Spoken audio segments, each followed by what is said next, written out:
All right, welcome, ladies and gentlemen, boys and girls, friends, Romans, countrymen. It is Monday night, and we're going to play some 5th edition Dungeons and Dragons. So, welcome to our little game here. This is Mysteries in the Dalelands. We've been playing for 43 episodes, over a year. So, that's pretty cool. And tonight, we're down a couple people. In fact, we're going to be down a couple people. Wisteria and Fix outside the game are on a little bit of a hiatus for the time being, but they'll be back. So the four of us, or the four of them and myself, are going to continue to venture forth into the wild and do Dungeons and Dragons-y sort of things. I'd like to welcome a new friend to the game tonight, Mike Disney. Mike, it's good to see you, brother. Thanks for bopping over. And good to see the regular Sorrow's Tale. Glad you could join us. My name is Scott. I'm known on the internet as Wily Hobbit, and I'll be the dungeon master of this here affair, for good or bad or otherwise. Let's go around the horn and meet our characters, and we'll start with the newest among the group, Mr. Rance, down there in the bottom right. Hi, I'm Matt. I play Rance Rumblood, a human rogue swashbuckler. Rance is an ex-pirate who is trying to keep his head out of the noose and get back at the Zentarim. Yes. Rance has had an unfortunate run-in with the Black Network, the fabled, the much feared Zentarum of Faerun. So very good, very good. We hope that you are able to stay away from the Hangman's Noose indeed. Rue Shahar. Hey everyone. Over here, this way. Not nice, okay. Not nice. Go ahead. You're such a jerk. I am a jerk. I was like, what is he talking about? Over here. Look, this camera's over here. Yes, I am without my glasses tonight, as Wiley is pointing out. I had an accident with my glasses, so things are a little bit blurry, but I'm here. I am Andrew, aka Fellowship of the Tables, and I play the changeling rogue Rouge Shahar, who also has a troublesome past with the Black Network and is trying to get by. And for some odd reason, the DM decided on the Black Network as a suitable storyline. Yeah, that's what happens when you create backstories and tell the DM about them. Mm-hmm. Yes, very nice. So tempting and delicious. All right, let's keep rolling around. Ronvin, what's going on? Well, Ronvin had no clue about this Black Network before she was with these dudes. Absolutely no idea, since, that was just not any of her, any of the people she knew when she grew up not too far from here. So she's like, your quiet little Dalelands life was just chugging along nicely. Yeah, she had nothing to do with any kind of secret societies. Yep. No. Now you get no end of trouble. Yes. Trouble from here to Harvesttide. Indeed. All right, Viz, last but not least.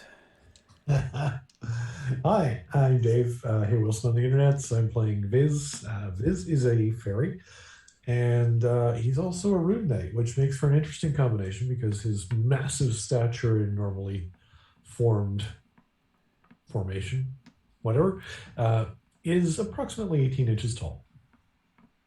But with being a rune knight, which is fundamentally rooted around the notion of relationships with giants and giant rune lore, he's actually able to, at a moment's notice, transform into a 13 or 14 foot tall, large class category fairy. And I found out with the change from Unearthed Arcana to the actual rules as written, at 5th level, he can also cast once per day, enlarge or shrink. Pretty cool. He could, and that's a racial trait. He could go from 18 inches to 13 feet to 26 feet. What happens if he casts Shrink at 18 inches? Well, then he goes down to 9. Wow, man. Hmm. Micro fairy. Nice. A fairy rune knight. Excellent. From the Feywild. Not just of Fey, Yes. ness, but actually from the actual Feywild Feywild. itself. Yes, very nice. Okay, and so again, I'll be your dungeon master, and we are in the midst of a mystery, which the game's name might suggest, and we are also in the Dalelands, so we are literally living up to our moniker, Mysteries in the Dalelands. The game is centered in a little stone-walled town called Dagger Falls in the very northwest corner of the aforementioned Dalelands. Dagger Falls is the seat of government for Dagger Dale. Wow, right? And it's this. If the Zentarim are somehow involved in something nefarious here, it wouldn't be the first time. Some decades ago, the Zentarim actually occupied and ran Dagger Falls for about 30 years until Randall Morn got a group of adventurers together from around the Dalelands and managed to take back the town. The folk of Dagger Falls and the Daggerlands are a very sturdy stock, very suspicious, slow to befriend and trust as the result of years of the Zentarum trying to somehow wrestle control of Dagger Falls. It's situated, as you see by the map, along the Tesh River by a large waterfall, aptly named Dagger Falls. And it's well west, maybe 150 miles west of Zental Keep. And so it would make a very nice stop along the way, as they say, for the Black Network to have a hold there. But as it stands, Dagger Falls is inhabited and populated by kindly, however wary folk of again, sturdy stock, mostly humans, some half-elves, some dwarves, a few halflings, maybe a half-orc or two. And they've carved themselves out quite a nice little living up there with regard to mining and timber and fishing from the river and gems and a little bit of weaponry and so forth and such. And so our party finds themselves, the Company of the Iron Phoenix is the name of the group, and they are actually chartered by the town of Dagger Falls to help with various and sundry needs. And the current need is that there's been some skullduggery afoot that has been discovered beneath the very ground upon which Dagger Falls stands. The tunnels that are below the town have seemingly been tapped into from outside, from beyond, down into the darkness, perhaps a connection to the actual Underdark itself, who knows. But the party discovered that there was a small group of devils, salt devils actually, mining salt and trading that salt with the Zentarum. The contract was executed on behalf of the Zentarum by one Luala Blackhand and an R-Dragon named Jamna Gleam Silver.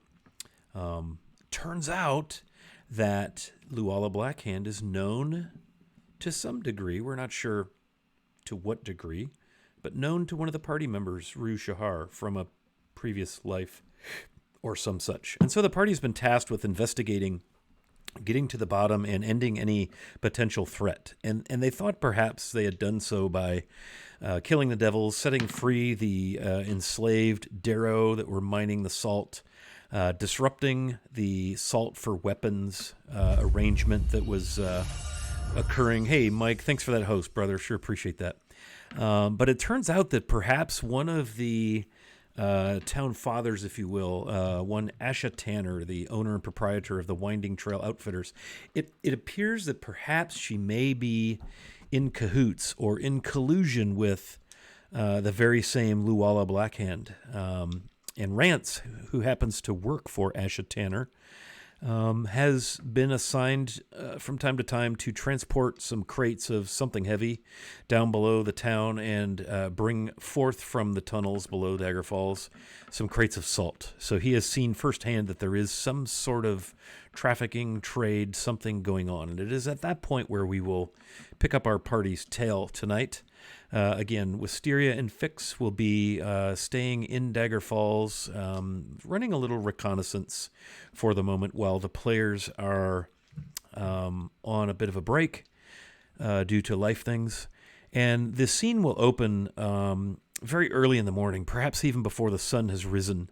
There's a good heavy dew upon the grasses, upon the mint fields to the north of the Teshford Arms, where our party finds themselves roomed for the night. It's sort of their become their base of operations, if you will, home away from home, as the Lord Cormeril, I guess the leader of Daggerdale, has, as a part of their arrangement, agreed to pay their room and foot the bill for their stay at the Teshford Arms. And so we'll open our scene.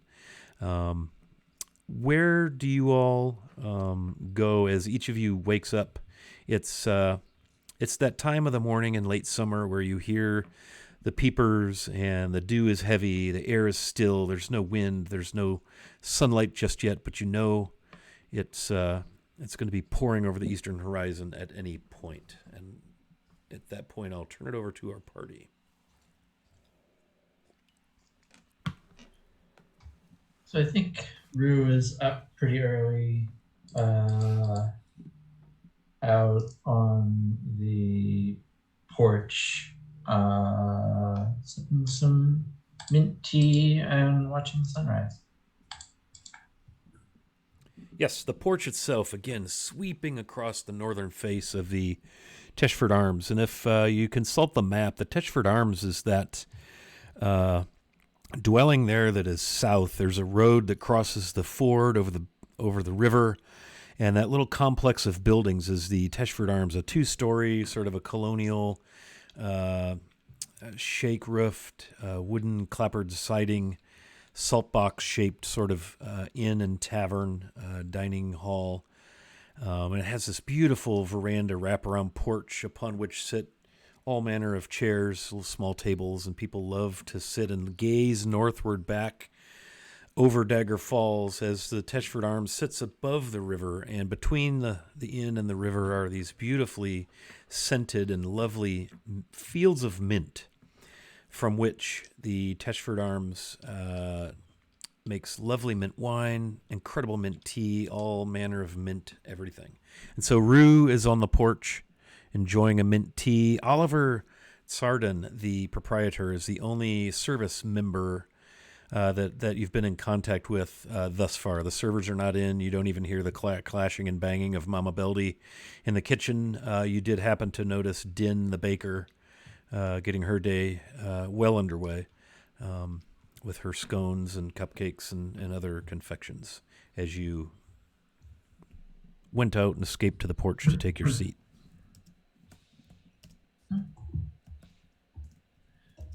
So Viz will have been up pre-dawn and was flying through the mint fields, reveling in the smells and the sounds, and generally enjoying the flora and any fauna that he may come across, collecting a few mint leaves as he goes, and ending up with probably a rack of dew all over him as he's zipping through all of these different plants and everything else at not quite a breakneck speed, but fairly fast. It's a dewy morning and quite humid as well. You can tell it's going to be a warm one. Yeah. And so he will just be enjoying himself and flying around, and notice that Rue's on the porch. So go zipping on up as fast as he can, just a bundle of energy, and coming to a stop, hovering loop-de-loop and saying, "Oh, friend Rue, good morning to you." Well, good morning, Viz. Viz shakes himself off. There's little dew droplets everywhere. This is a lovely place. Thank you. Mint is... oh, sorry, did I get you wet? My apologies. Just a bit. Must always strive. So, had some fun with Asha Turner. Really? Oh, yeah. She says she doesn't work for the Zentaran. Or maybe that I misunderstood her relationship with them. I don't know.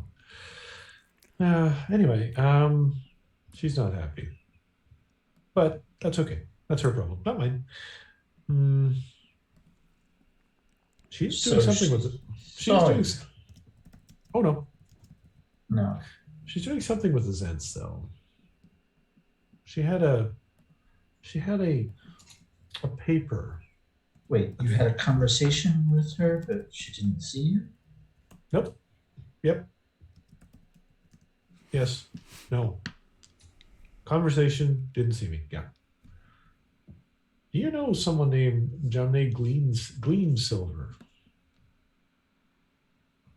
I don't know her, but that was a name on the contract, wasn't it? Well, turns out that Asha had a piece of paper. Looked like it was really sort of well used. And it was a free pass. This Asha Gleam Silver or Jamne Gleam Silver is something called an R Dragon. That's what the contract said. Free pass for what? Basically, if she came across any Zentarim in any capacity, they were to let her by without molesting her, without bothering her. Huh. Yeah. So that was in her possession. That was interesting. Had a lot of money. Doesn't really matter. She recognized the dark elf that was in the caves underneath Dagger Falls. Really? Oh yeah. He showed up. Well, I showed him up. Showed him up? Yeah. What did she say to him? She was shocked to see him there. Huh. Just Why are you here? Getting weirder. Well, we know that Rance was running stuff down to that group anyway. Like he was carrying the weapons, wasn't he? Going down there as part of the trade. So it would seem. So that was going through her. But oh, my brain's exploding. So she knew about the dark elf, which assumes she means she knew about the other things like the goblins and or hobgoblins and the ogres that were stealing stuff and storing it down there. But she also knew she also at least arranged the meeting between Rains and Gork? Is it Gink? Sorry, what's the Glink. What's the name of the Glink? Yeah, the supervisor in the shipping department there that Rance works for. Yeah, Glink. She also at least arranged the meeting between Rance and Glink and Luala. Yeah. Well, Luala seems to be at the center of the Zen stuff here, right? Yes, definitely. So seems like a multi-level marketing thing. Anyway, T. Yes, but no, didn't see me. Yes, sort of talked. May have driven her a little nuts, but got some useful information. I think maybe Wisteria and Fix should stick around town and sort of keep an eye on her. I guess Wisteria is a druid, right? So she could like shape change or something and keep an innocuous eye on her. That seems like it makes sense. Yeah. So she knows someone was in her office, but she doesn't know who. Yes, that. I'm just wondering if I could even use that to my advantage. She wasn't happy. She looked like she wanted to shoot something by the time I was done. You have that effect on people sometimes. I can't imagine. Ooh, chuckles a little bit. But now what? Do we want to run the thing with her, or do we want to like the shipment seems to be the priority because it's coming soon, isn't it? Yeah, well, we told Zal, and Beautiful Zal. yeah, so we told him that we would do this today, and then maybe we can head out down the road after that. Oh, I hope Rance is okay. I don't know if I was supposed to be backing him up over at the winding trail or whatever it is. Well, hopefully he came back. I don't know. I did see him later in the day. He Oh, good. arranged for a cart for us, so I think he's fine. Excellent. So the really interesting thing will be to see whether Asha even recognizes Luala when she sees her. She might. I'm wondering if. No, doesn't matter. We'll figure it out.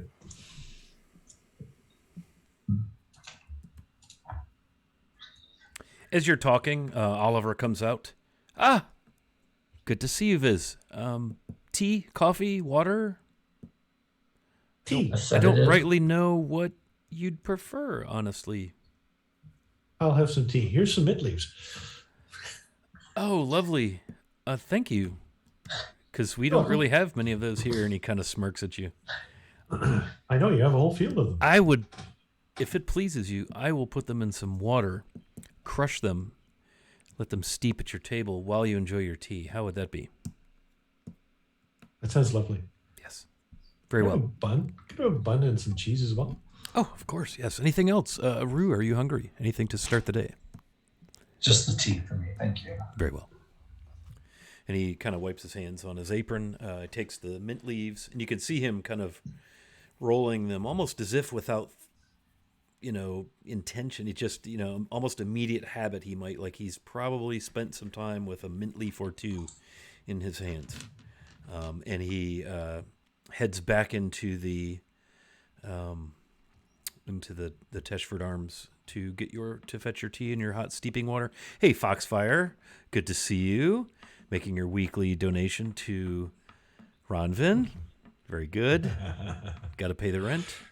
Very nice. Foxfire would happen to be Ronvin's, I don't know, can we say better half, other half? Which I'm not sure which half is better, and I'm not going to really go there. So You've already gone there. I've gone there. I don't know. I mean, if it was the other way around, he would call me his ball and chain. Maybe he's my ball and chain. Oh, maybe. I would just call him Mr. Vivacious. So. DM takes notes. Don't mind me. Just kidding. Yeah. Weekly sacrifice for brownie points. That seems fair. Good. All right. So thanks for joining us, bud. Sure is cool to have you along. Yeah. Stream kitty. Oh, stream kitty cat. So within just moments, Oliver comes back out, and he's got this bowl of absolutely steaming water, and he drops the mint leaves in, and immediately the whole table, it's like almost like a mentholyptus sort of a Hall's kind of an experience, and he sets in front of you, Viz, a cup with a tea bag already steeping on a saucer with a little spoon, and he's brought out a small plate with some still warm. They're sort of like those hot cross buns where the tops are a little split, and it looks as if there's been maybe some butter baked into them because they have that little kind of egg white and buttery glaze, and a couple of pats of mint butter and a couple pats of honey butter because he wasn't sure what you like. Oh, honey. There you are then. Will there be anything else? It looks like you two are deep in it, so I won't disturb you further, but please just tap the glass on the window there, and I'll be right out with whatever you need. Thank you very much. How big is the bowl, by the way? I mean, easy for Viz to, it's like a soup bowl, so you could very easily, if you were to say, plunge your face into it. It might be a little small for a bathtub, but you could do it. It's 18 inches. I'm picturing Viz is also very willowy in stature. Correct me if I'm wrong. He's quite lithe. Yeah, lithe. Nice. Very good. All right. So Viz will sip at the tea, sort of sitting cross-legged on the table, and nibble away at the bun and cheese and butter it up a bit. And just generally enjoy things and chatter nonsensically. Nice. Yeah, there's just a nice hard orange cheese. You could tell the rind has been peeled off. It's not a pungent cheese, but it does have a very strong, think like Colby. Very strong flavor, very nice with a light. The inside of that, as you tear and kind of break into that bun, the inside is like so fluffy, soft, and you like steam kind of rolls out of it when you first break it open. Because again, it's chilly, and it's dewy, and then it's just everything is very sumptuous and savory, especially with that mint steeping around you. And again, the cheese, it's like a very sharp rat trap almost in slices, perfect for sitting on buns. Take care, Armin. Thanks for stopping, buddy.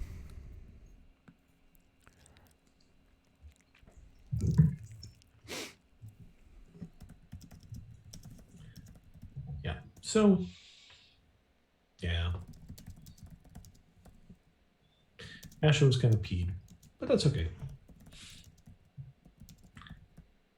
She seems to think that she has nothing to worry about in terms of her relationship with the Zentarum. But she seems to be too aware of the things that are going on underneath the city. And unfortunately, her colleagues seem to trust her. So, I mean, I suppose just simply selling weapons, even by the crate, is not necessarily criminal. well, I'm no Justicar, so I couldn't tell you what the laws of this land are.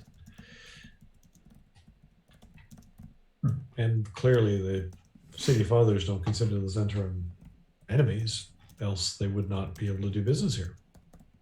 Because they seem to be doing business here. Yes and no. There's the public face of the Zentarum, and then there's the real Zentarum under the surface. Still, all the same. Well, maybe I'm thinking too much in terms of Feywild. Summer court and the winter court don't always get along. But I suppose then again, we wouldn't kill each other on sight either necessarily all the time. Particularly. Always a plus.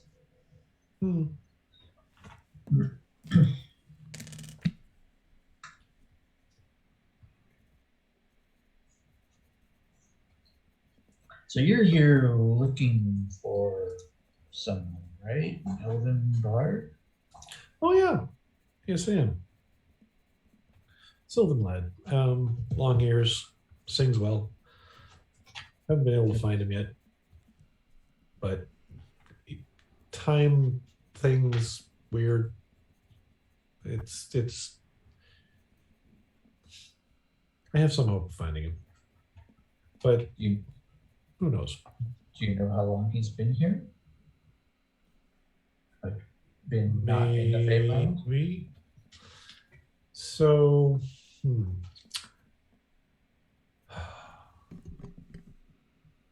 yes and no. I was right behind him when he cut through that gate. But it's hard to explain. Your time thinking is so linear here. Yeah. When you leave or go into the Feywild, time can change. You can go in for what seems to be a few minutes and come out a decade later. You can leave and the person behind you may come out minutes, hours, days later, even though you were right behind them. It's a bit of an adventure. And time can be kind of like a weird soup. It gets a little ridiculous for people who don't live there, I suppose you could say. So asking me how old I am is relative.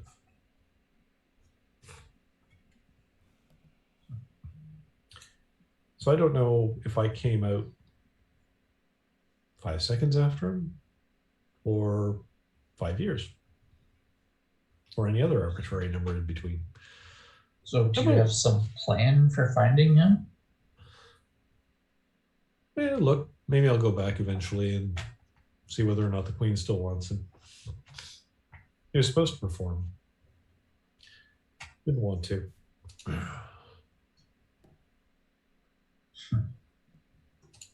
It's, if you haven't noticed, we're a little chaotic at times. Just a little. The Queen likes what she likes. We always like to have new things to entertain us. And he was a new thing to entertain us, but he didn't quite feel like entertaining the court. So he ran. And it became my job to bring him back. But What was your job before that? find the other guy who got away that I took back in manacles. It's always fun. I do have a success track. And was that guy also here, not in the Feywild? Oh no, he was in the Feywild. Oh, okay. Yeah, we had a grand chase. You're some kind of bounty hunter, essentially. I am. Huh. I work for the Queen. Privileges of being a knight. Also kind of the drag of being a knight, because you got to do the things that the Queen says.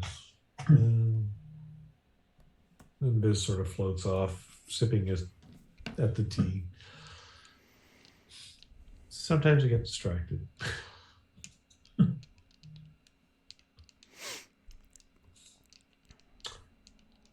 Then he zoops back, does a loop-de-loop. But yeah, that's kind of where I'm at. I'm not too worried. I'll find him. Well, good luck with that. I don't. I mean, how many You find Sylvan elves him, are there here? There's not that many, I guess. Good. I haven't seen too many elves. I've seen a lot of other things. Orcs, dwarves. You've really only been in one place since you've been here. True. Oh, I did see a dark elf. That's right. Of course, he was kind of not happy with us either. Just a little bit. Yes. Then there's Ronvin. She's fun. Looks human. Not sure she is. She's not. Oh. Fascinating. Not my story to tell, but she's not. Speaking of which, I wonder if she's coming down this morning. I can go rest her. Oh, I think she would enjoy that very much. Sounds like a plan. And at that unprompted, Viz will take off through the window or door or whatever's open and go up to Ronvin's room and raise as much unholy hell as he can as an 18-inch tall person wailing on her door. Wake up, wake up, wake up, wake up, wake up, wake up, wake up. Rue wants to see you. What? And Cloud's like, it's too early. Go. Too early? What's that? That means I'm still sleeping. Sleep's for the dead. Come on. Mint tea and tulips. Or was that Dead. tulips? Don't sleep. They're dead. She's like when she opens the door, like they're dead. They don't sleep. And Viz does a loop and then kisses you on the nose and says, "Come on, let's go." She's just like, no. Rue's got tea and buns. Let me get dressed. Dressed? What? Oh, how rude. So yeah, so she will get dressed and she'll make her way down. Like Yeah. We'll have gotten some mint tea from Oliver for her by the time she gets down there. yeah, it's like Excellent. And some baked goods, please. Very thoughtful. Ronvin, you've scored another player advantage. Make sure you're keeping track of those on your character sheets. The starting grid has awarded that to you. Thank you, the starting grid, and welcome. Glad to see you. I like your snowflake icon. I presume that's what that is. That's pretty cool looking. Oh, Direct Relief Charity. How cool is that? Very nice. Yeah, so Ronvin, you come down to the tap room to find it just starting to get a couple of the usual local folks, a small band of halflings that like to work in some of the area farms. There's a small family, presumably travelers, dressed not like the normal. Well, I don't mean normal, but the locals is probably the right word. And you can see the familiar silhouette of Rue sitting on the front porch through one of the open, very, very clean windows. Skaga, thank you for that DM advantage. I'll take that. That is lovely, very delicious indeed. I have 21 of those, so boy, combat next time could get really interesting. Very nice. And I do have a DM disadvantage, so that is I probably should create a command for that. I'll get around to it, I'm sure.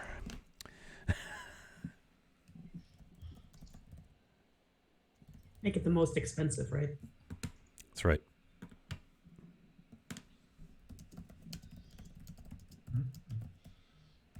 I think the way we'll use that is as long as the players know I have them, like they can ask at any point, "Hey, do you have a disadvantage? I'd like you to use one right now." And if I do, I will be asked to use it. So that's how we'll do that. Oh, good morning, Ron. It's a morning. I'm not quite sure if it's good yet. Also, somebody needs to explain the concept of personal space to Viz. It's not me, not this morning. Yes. Good luck with that. No, that's why I'm ditching that on you. It's just sits down like the teeth.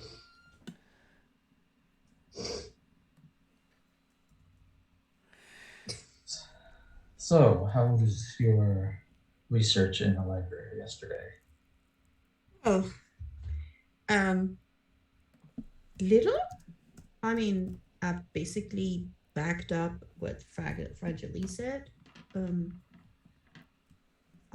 Didn't really find much about the lady who talks in my dreams. But well, I guess I might be what Fragile called an Azamar, but not the same as Fragile was. Different, but I didn't quite understand. Huh. I guess I will find it out. Hey, I can still fly for a little bit. That's pretty cool. That's very cool. Looks like everyone in the party has received an advantage thanks to my good friend Enoch Pratt. You may remember him from our Greyhawk virtual Greyhawk Con game a few weeks ago. Thank you very much for that. Woo! Nice. We will also add those to fix, and I guess Wisteria's coming. Yep, here it comes. Carry on. Yeah, that's what I found out. What about you and the others? What we're doing today? Well, I think we're going to try to confront Usher and see what we can learn. And then one way or another, we will head down the road. All right. So, what did our other friends find out last night? Anything new that I don't know yet? I mean, I don't see Rance yet, so Well, Viz apparently went and visited. hey, I sorry, cat being buttholes. Mikey.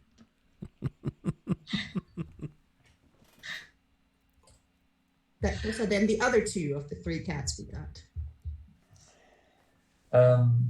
Viz apparently went and visited Asha in her office, but she didn't see him somehow. And found out that she has some connection to his environment for sure, because she has some kind of pass in her desk that gives her like a free free pass that this entire won't bother her, which is interesting. Specifically from that bar dragon lady that is on the contract that we found. Okay. And where is she taking her stuff that she has a no don't bother me note? That's interesting. Very good question indeed. Yeah. So deeper in than we thought, huh? Yes. Right. We definitely got to have somebody keep an eye on her. Who knows what she's going to do when we're not looking? Yeah. Especially if she realizes somebody is watching her, or somebody figured it out. Yes. Hopefully, this conversation with her will flush things out a little bit. Hopefully, yes, absolutely. We'll do that. It will work. I hope so.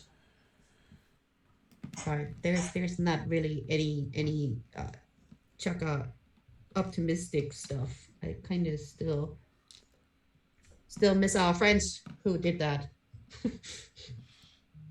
Yeah. She was good at encouraging people. I'm like trying.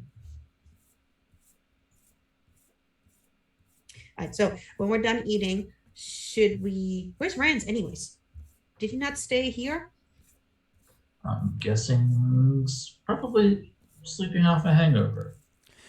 I'll tell you what, let's cut to Rance, and although Ronvin and Rue and Viz may not find out, at least our faithful viewers will find out. So Rance, we're going to cut to you again. Dawn is breaking. It is humid. It is dewy. Everyone sweated at night. You wake up that late summer heat, humidity, sweat, and you find yourself waking up as you've grown accustomed to doing for work lately. Your head probably pounding a nasty tune from last night's libations. What do you do? Rance will he'll hop out of bed. Decades of working on a ship with a hangover cause him to power through these kind of things. So he gets up and he'll put on his clothes. Different for today, he'll put on his armor, his leather-studded armor. He'll grab his cutlass and pop it in its sheath.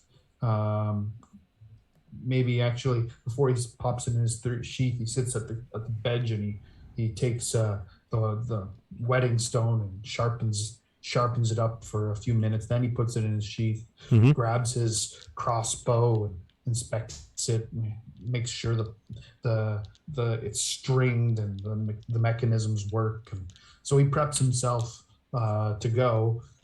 Then after he does all that, maybe takes an hour to make sure he's got all his gear and everything together. Heads down to the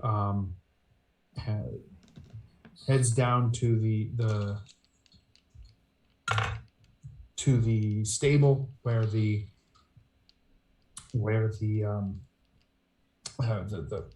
cart is with the horse, and so he checks out the draft horse, makes sure it's good, and hooks it up to the cart. Yeah, everything is in order. The horse has been, you can tell the horse has been brushed. There's the remnants of some oats in the trough where the horse was stanchioned.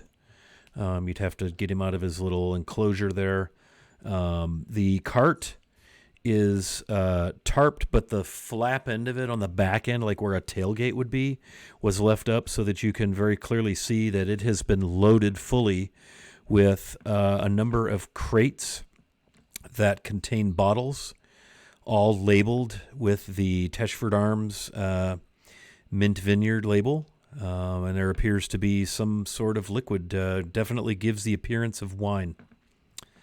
Based on your payment and arrangements with Oliver last night, it appears that he has filled the cart full of crates of bottled water, essentially, corked them all. And he's left probably about 3 feet of empty space from, they're stacked what looks to be all the way forward to the front wall, where if you needed to put anything else in the cart, you might be able to do that. Okay, so Rance will take the pony, the draft horse out of the stall, hook it up to the cart, and otherwise continue getting the cart ready, looking around, just prepping to go. Perhaps he after he's gotten after Rance has got all the preparations for the cart and the journey done, he sends a quick prayer up to Valcor, the captain of the waves, patron of sailors, the deity of his choice. So he'll say whatever prayer Valcor wants, and then perhaps he'll begin to pull the horse around with the cart to maybe the front. He'll pull around front where the three are sitting on the porch, and just kind of pull close to there so they can see that he's got the stuff ready. Great. So as the three of you are seated on the porch, the sun, the familiar glow of the sunrise beginning to streak across the eastern horizon, wisps of mist hang in the air, but no real clouds. It's just a humid air mass that you have to start your day. You see the familiar silhouette of Rance leading your draft horse and cart from behind the Teshford Arms. Again, the porch faces north, so would be to your right as you're seated on the porch facing north. At the east end of the Teshford Arms, you see him walk out with the cart and bring it round front, where one might park a cart in front of the inn. Speak of the pirate, and he shall appear. Rance sees them and says, "Ahoy! Hello there. Luck and a fair wind to you. Hey, it's the wee scallywag. How did the wee scallywag make off the other night?" Oh, other night. Well, there was, and then I think he knew yesterday, Liz. Oh, so I'll leave the squirrels out of it. Oh, well, with Asha, she was not happy. But we had a talk. She sort of denies having anything to do with the Zentarum.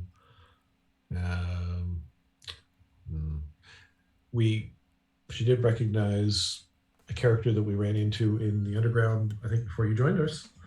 And it was a dark elf.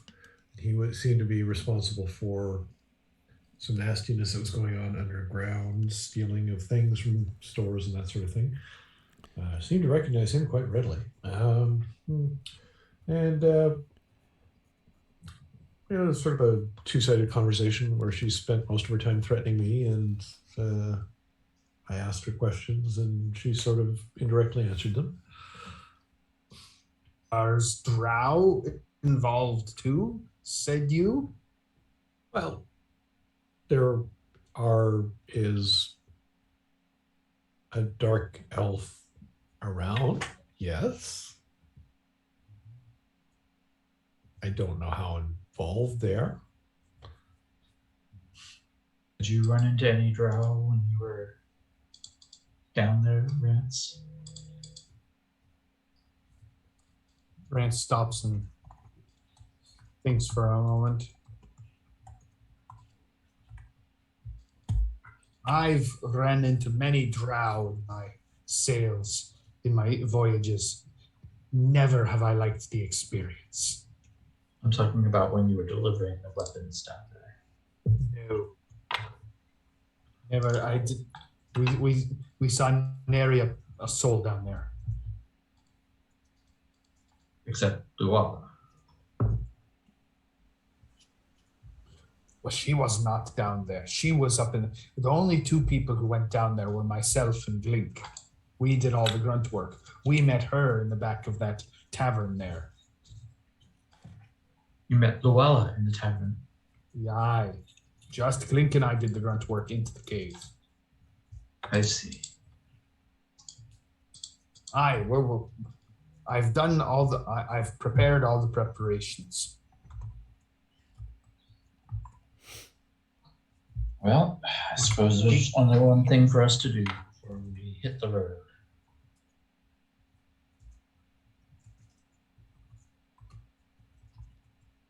Which is? Are y'all ready to go? Ready to go where? We're gonna go and do some sketchy shit. Doo-dah, doo-dah. Gonna get away with it. Be forgetting that his Lord High Mightiness has sent us off to find some bandits attacking on the road to Teshweave. Oh. And what kind of sketchy shit are we doing?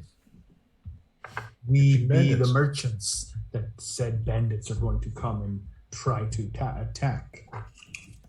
Well, before we do that, we were going to go pay Tasha a visit, pretending to be Luala. We would need the cover of darkness for that. She would never come during the day. I thought I mentioned that before. It's okay.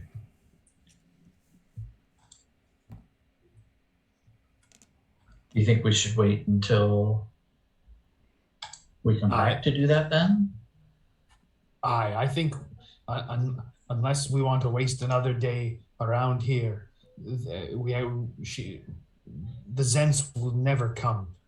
Zent as high up as Luella would never come here come here during the day. She would wait for the cover of darkness to do all her meetings. Would I think that that's accurate, Wiley?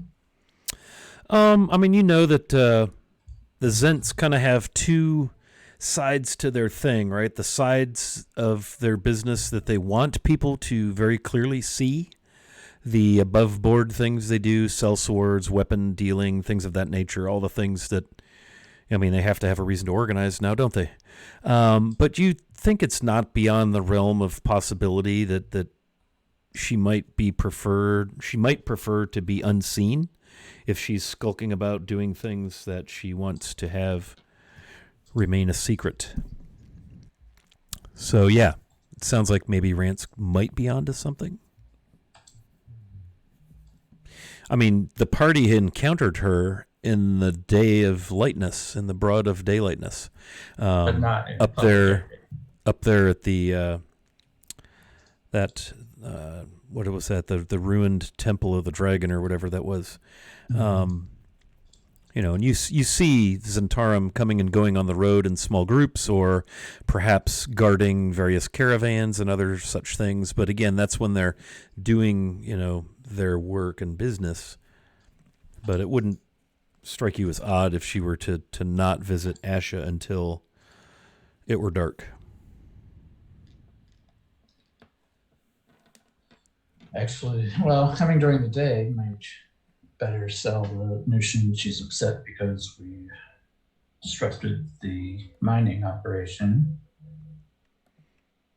But I don't know. Ranvid, Viz, what do you think?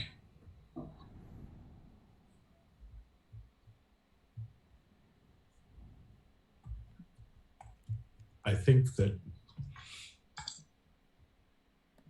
we need, if we're following our Lord Cormier, Cormier, that's the one.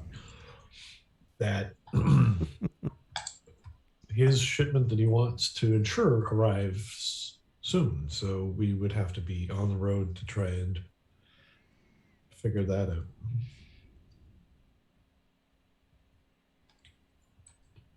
Ash is probably a little hot under the collar right now. Don't know why.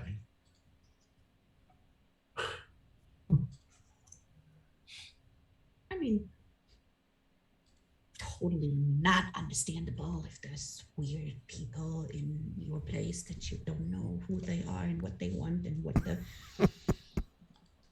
I can't understand that. No. All right, so you think maybe we should assign somebody to watch them while we leave? I mean, just in case. What about the changeling and the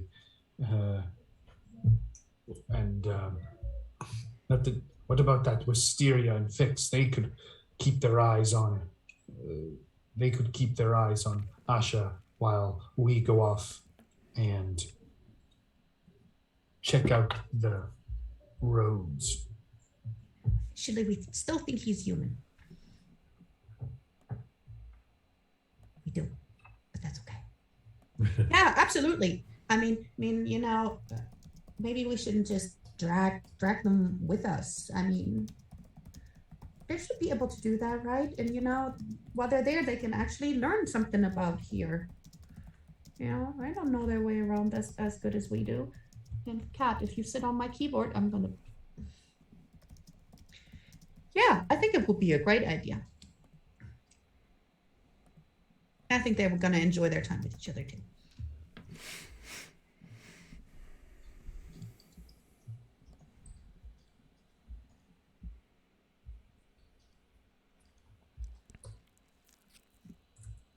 He's helping.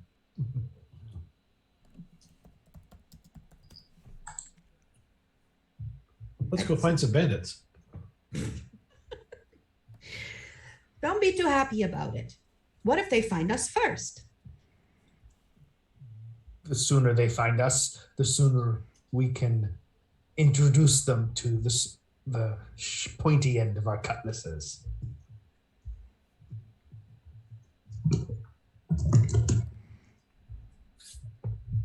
And various other pointy ends too.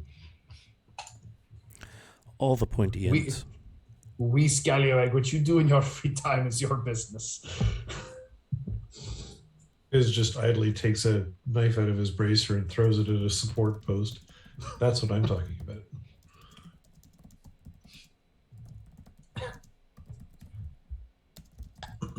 Okay, well, let's head up the road then. Westward ho. Oh, no. Eastward ho.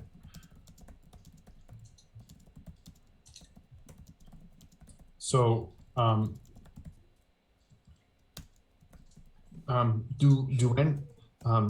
Rance, I don't think he's not proficient in animal driving. Yeah, animal handling. Yep. Animal handling. I mean, he can hitch an animal to a cart, but I don't think he's probably the best person to drive, unless none of us are the best person to drive, in which case, then it doesn't matter. I mean, officially, Runven is not proficient with that. but it would make sense that she drove them before, moving stuff for the forge around. But officially, no, she's not proficient in that either. Nobody's got wagoneering or anything. Animal handling. Animal handling would be the skill you're seeking. I mean, I got a +3 on it, but I'm not proficient.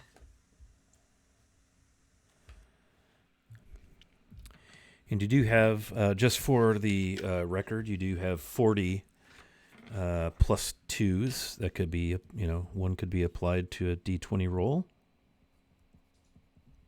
Mm-hmm. And various advantages. And various advantages.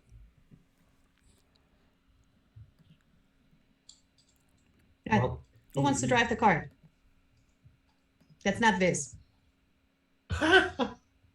I mean, that might be kind of hard. Either he's going to be too big for it, or, he's going to be too tiny.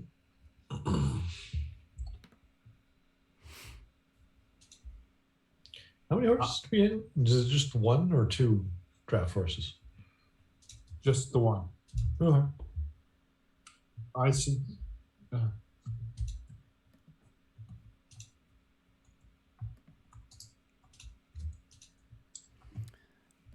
You beat a 3.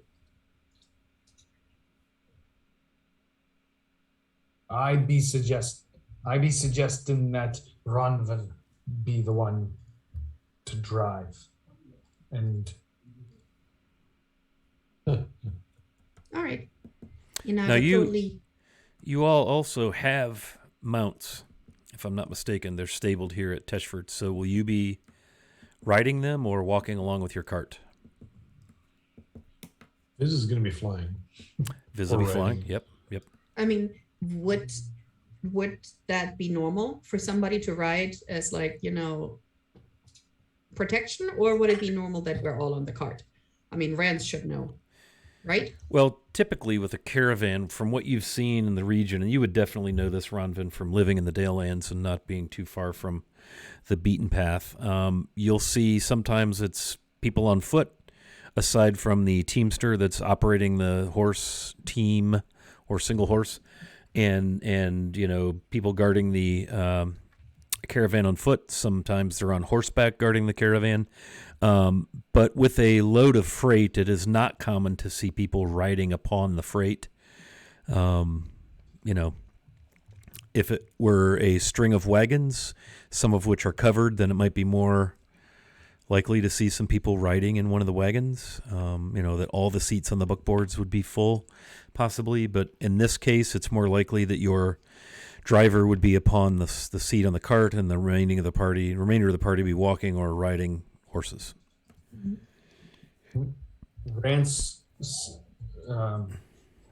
Rance hops up into the not the driver's seat, but the seat next to it, and takes out his crossbow and loads it, and he's just sitting there waiting for someone else to drive the animal. Yeah, Run will take the driver's spot.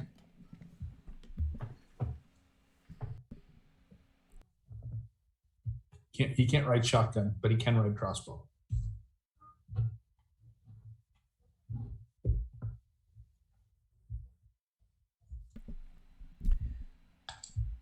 Okay, so that leaves you, I believe, Rue. Do you wish to grab your horse, or would you like to carry on foot? I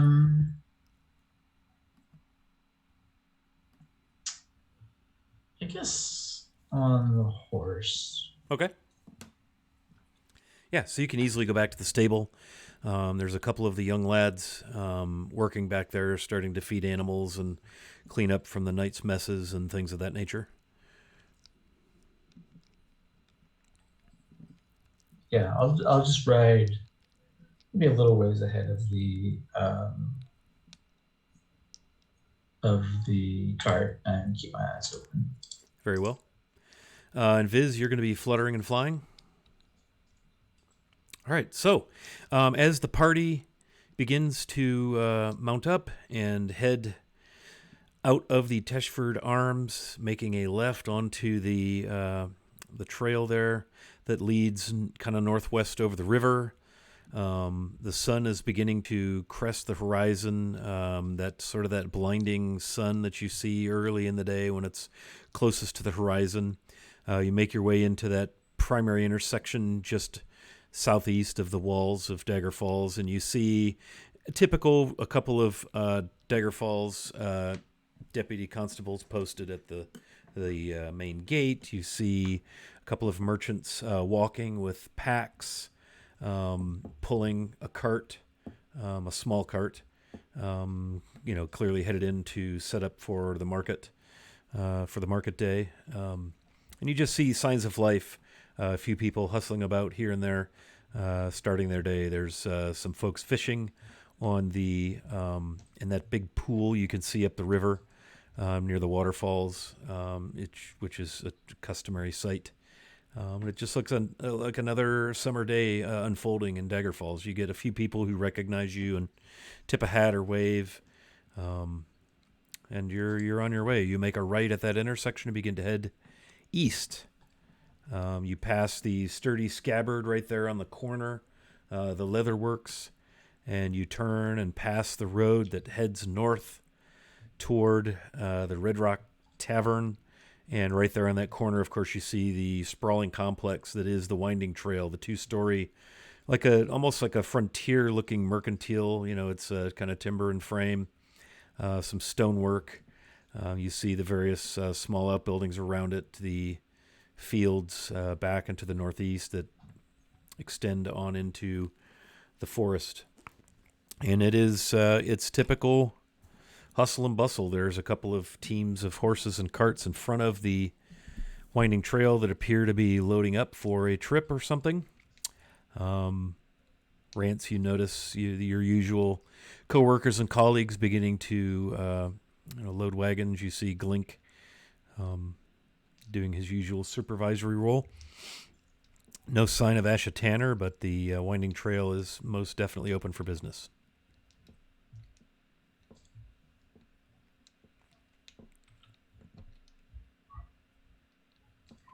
The smell of wood fires greets you, and the damp, already warm air, you presume for cooking, because there's certainly no need for heat. Little finger of smoke curls out of one of the back chimneys at the Winding Trail from where the kitchen might be. It's not uncommon for Asha has a cookie, if you will, who prepares meals for staff and guests alike, that sort of thing.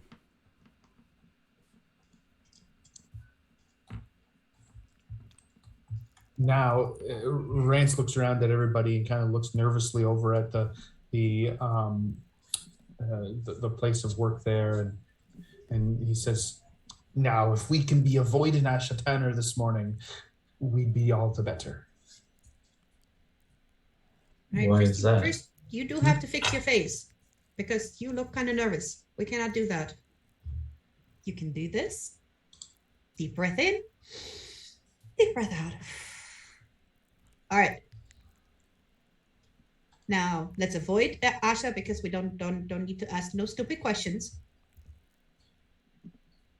or get nobody nervous, and let's get just in and out. Right.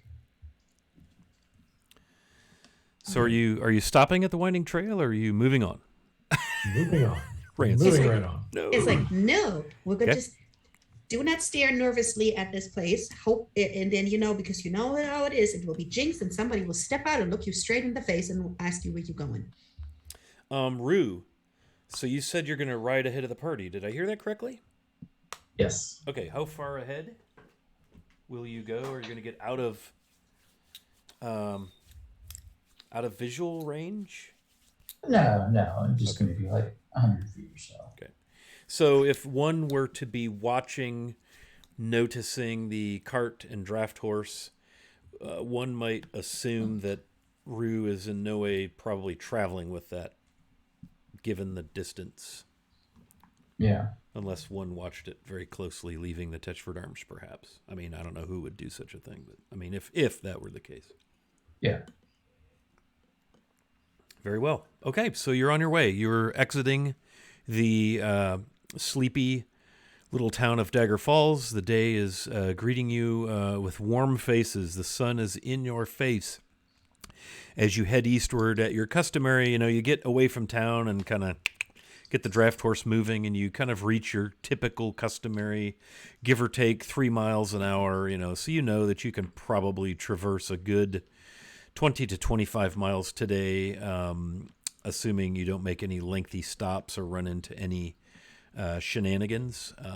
As you begin to pull out of Dagger Falls, the border forest, which it is, that is the name by which it is known, greets you at first just 100 yards or less from the road, as you can see on that lovely map that Rance, found for us, or Mateus, I should say. But as you, the miles begin to slip away, you see on your right side across the River Tesh, a very hilly region, which, Teshford Arms sits upon kind of the first knobby hill, some of which are pocked with stones or little ravines, crevasses, some scrubby junipers or perhaps cedars, maybe a bald cypress or two. And that topography goes well southward away from Dagger Falls. The road that skirts the Teshford Arms, especially you, Ronvin, that winds its way through up into those hills. And that topography follows you for probably a good 10, 12 miles as you begin to roll out of Dagger Falls on the east-west trade road that runs first to Teshwave, and beyond that, at the very western edge of the Moonsea, Zentelkeep. And as you head eastward, the forest gives way to grasslands and slips further and further away from the road's edge as the grasslands take over. Again, the river, you can hear it in places when there are small rapids as it rushes down out of the Desert's Mouth Mountains in the far west, and eventually will find its way into the Moonsea. It's a clear blue water. It's clean. It's cold. It's excellent for fishing. A little chilly for bathing, but it certainly gets the trick done. And in places it's rather noisy. In other places it widens out and the bottom clearly deepens and the color turns a deeper azure, away from the white, foamy, light blue, almost clearness when it's shallow and rocky. On the road this morning, thus far, the first hour, the first few miles is quiet. You're greeted by a beautiful sunrise. You very, very faintly can see off to the northwest. You know that the north side of the road, the Dragonspire Mountains, I think that's right.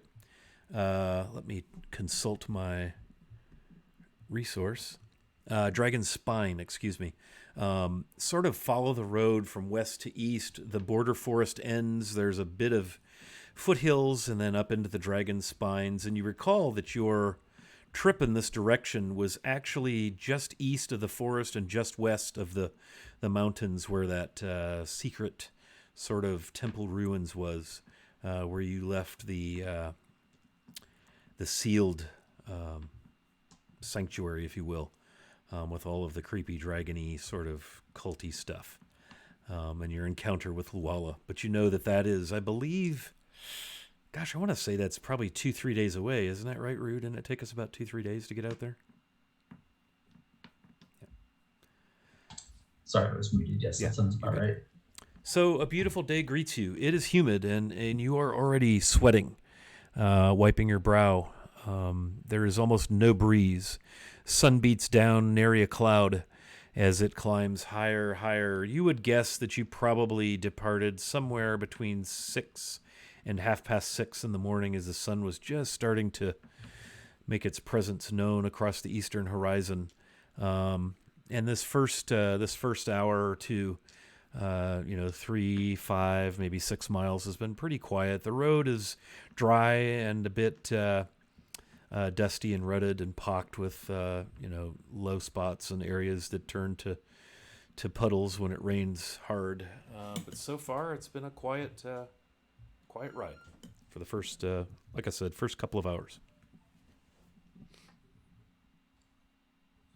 As we kind of start to after as these hours pass by, as it gets closer to midday, Rance will open up.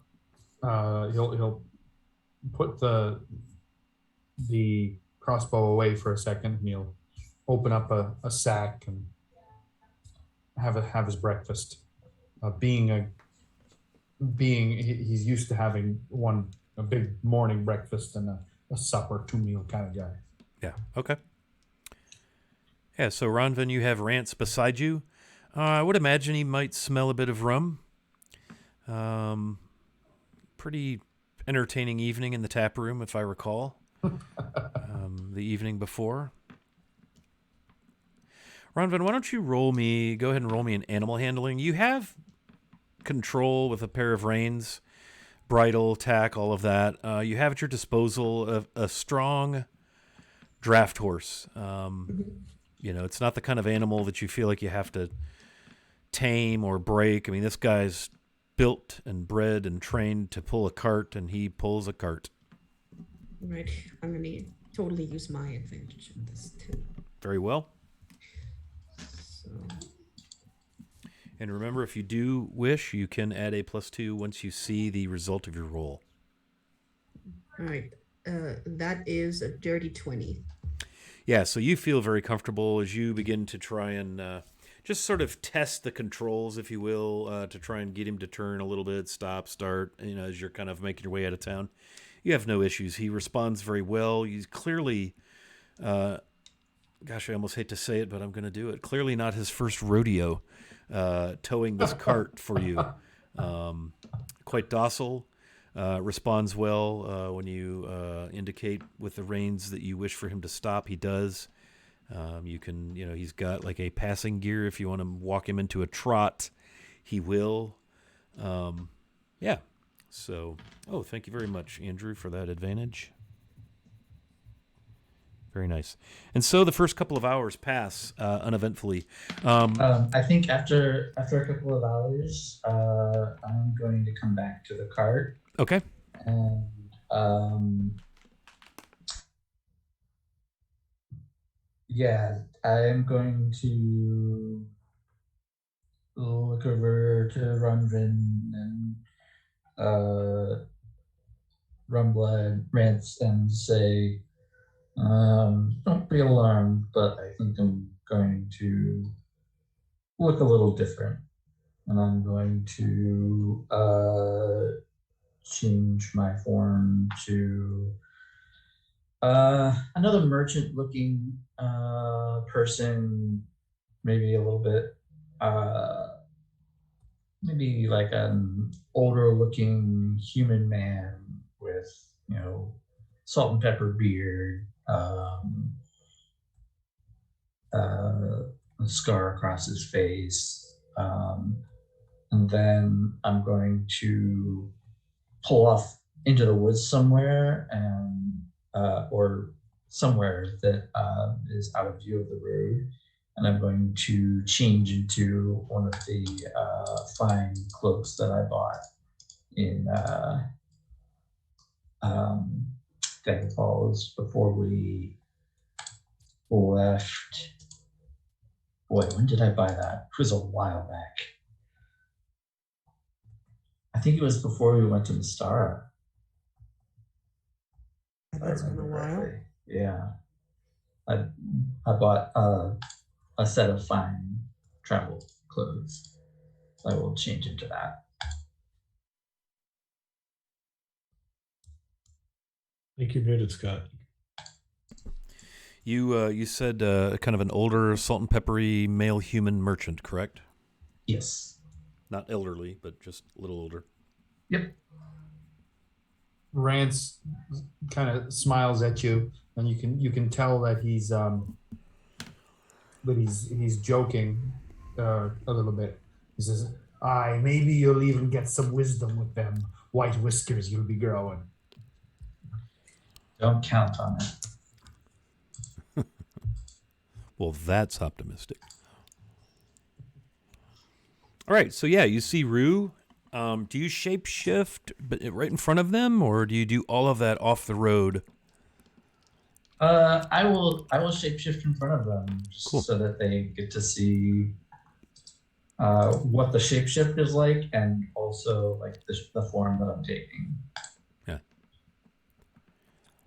Very good. Yeah, you can find, again, there are more across the river to the south from you, and the river's not that far. It's within anywhere from 20 to 80 to 150, back to 20. You know, the river winds and the trail sort of doesn't wind a lot. But there are some small little hills that are kind of bare, very, very gravelly, dry grass, big chunks of rock here and there on the south side of the road, making their way down to the river. On the north side of the road, you've got grasslands, prairie, but there are some hillocks. It wouldn't be too hard for you to slip behind some trees, small copse of trees or a little grove. If you recall, there's that particular grove to the kind of the All Faiths grove. I believe you camped there one night. Quite a ways out from Dagger Falls. You're not there yet, but there's plenty of little hills that you could hide behind or just go dress quickly. I mean, some of the little hills are big enough you could get the whole cart behind them. The party could camp behind them, if you recall from your last trip eastward.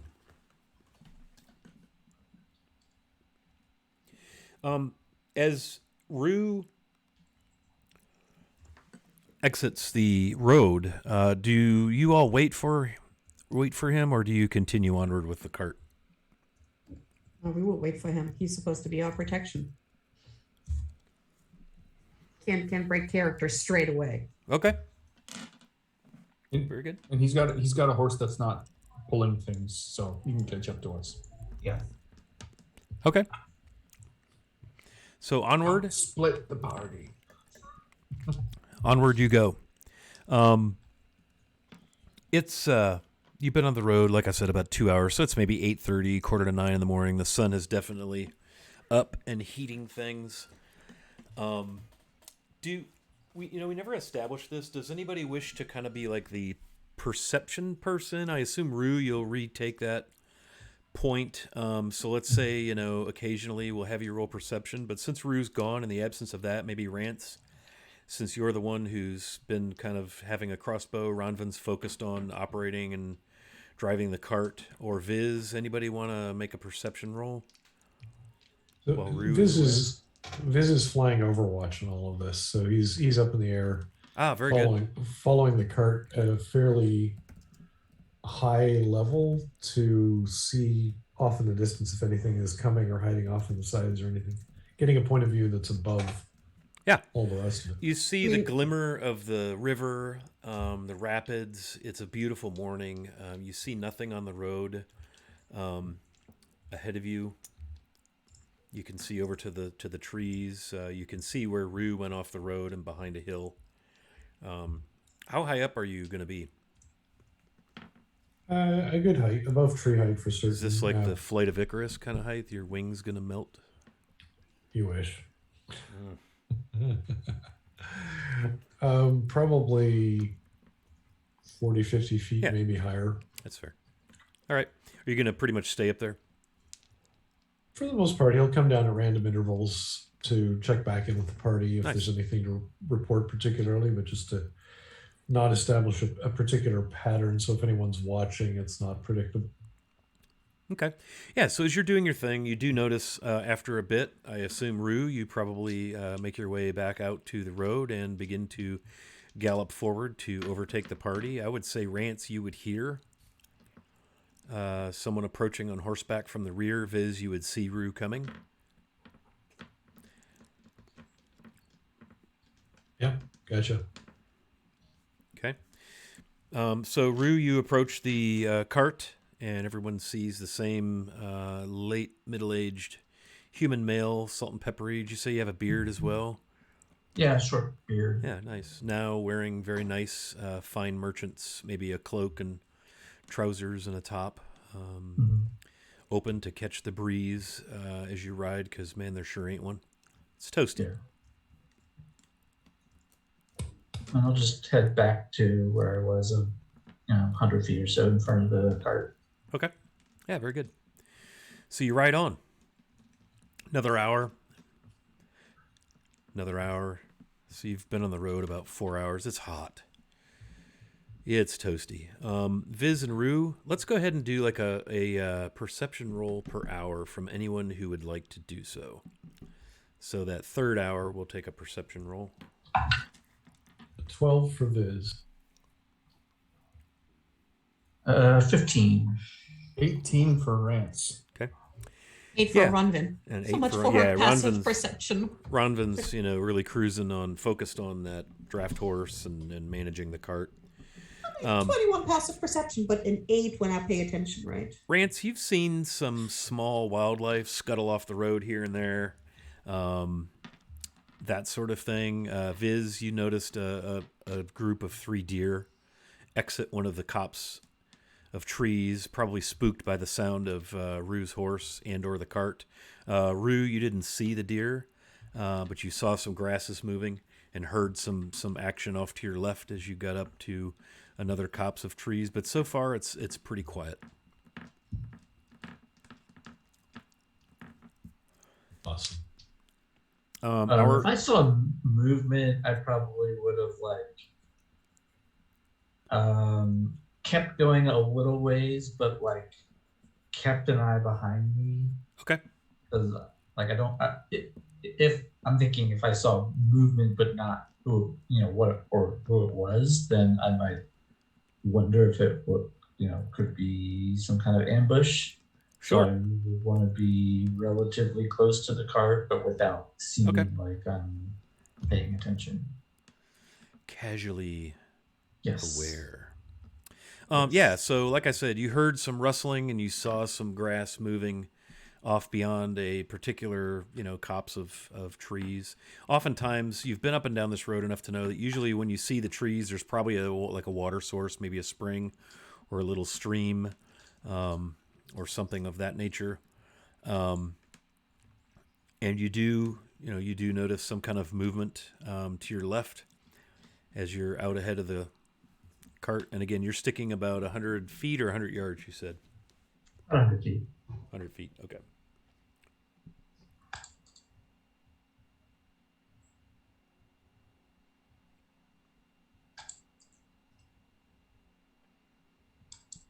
Okay, let's roll perception for hour number 4 as we kind of reach our halfway point of comfortable travel for the day. It's probably, coming up on 11 in the morning. I got a natural 1 for it. Okay. Natural 20 for 20. And cut it in Yeah. half. Yep. Yep. Ronvin and Rance will be chatting on the way, and so I got a 10 as well. So Nice. Yeah, quite comfortable with the knowledge that you have Viz up above and Rue up the road, so there's really no need to pay attention. That's right. Viz, you see ahead of Rue by maybe 100 yards or so a diminutive figure on a pony riding in your direction, riding west on the east-west trade road, and behind it maybe some 50 to 100 yards, a wagon. There are 3 diminutive, two diminutive folk walking with the wagon and one up on the buckboard, running the team of 4 horses, and they're making their way methodically, not in any sort of hurry, but they're headed in your general direction. Rue, you, for whatever reason, just do not spot or hear this. Maybe you've gone deep into thought or, whatever the case may be. Bug flew into my eye. Bug flew into your eye. Listening to us chit-chatting too much, huh? That's right. He's got a good What? book on Audible. Leave him alone. That's right. Yeah, that's right. He's got a road trip book going. I don't want to seem like I'm paying too much attention. Right, trying to be casual. Yes. Yeah, just ride casual. Does this match the description of the shipment that Lord Cormeril described to us, or is this something else? You couldn't really tell from where you are. The Okay. people, the humanoids appear to be. They're close enough for you to see that they're probably dwarves or halflings. They're rather diminutive in stature, but fairly stocky. And the one rider is on a pony rather than a full-sized horse. Right. All right. Um, I'll just keep running above the area and just doing Overwatch and not keeping an eye on them, but not terribly concerned. Okay. Yeah, Rue, you look up and all at once you see someone in the road, maybe 20 feet from you, a dwarven person upon a charcoal gray pony, full tack and harness, saddle, bridle. And they've kind of stopped in the road at an angle. They have a hammer on the hip that you can see, a shield on their back, and they've raised a hand as if to maybe signal you. Yeah, I will pull up to, and stop. Good morning, afternoon, whatever it is. It is about 11, let's say, give or take, 10:30, 11 o'clock. Sun is Yes. getting rather high and toasty.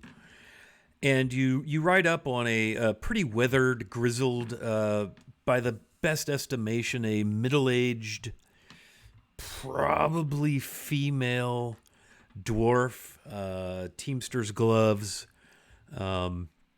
wearing a woolen shirt, trouser, like a work sort of wear. She does have a shield strapped to her back. There's a hammer on one hip, and as she wheels her horse around to pull directly across the road sideways, you see a rather hefty looking mace on her other hip. And she pulls across the road. Aye there! Who you be and where you be heading? I'm Solvane. Got a team behind me. Can't be too careful these days, you know. Likewise, my name is Mincha. I'm keeping guard over a cart. A gesture behind me because. Oh, you got a team with you there too. Good. Where you pulling out of Dagger Falls or beyond? Where are you heading? Yes, on our way towards Flan. Long ways ahead of you then.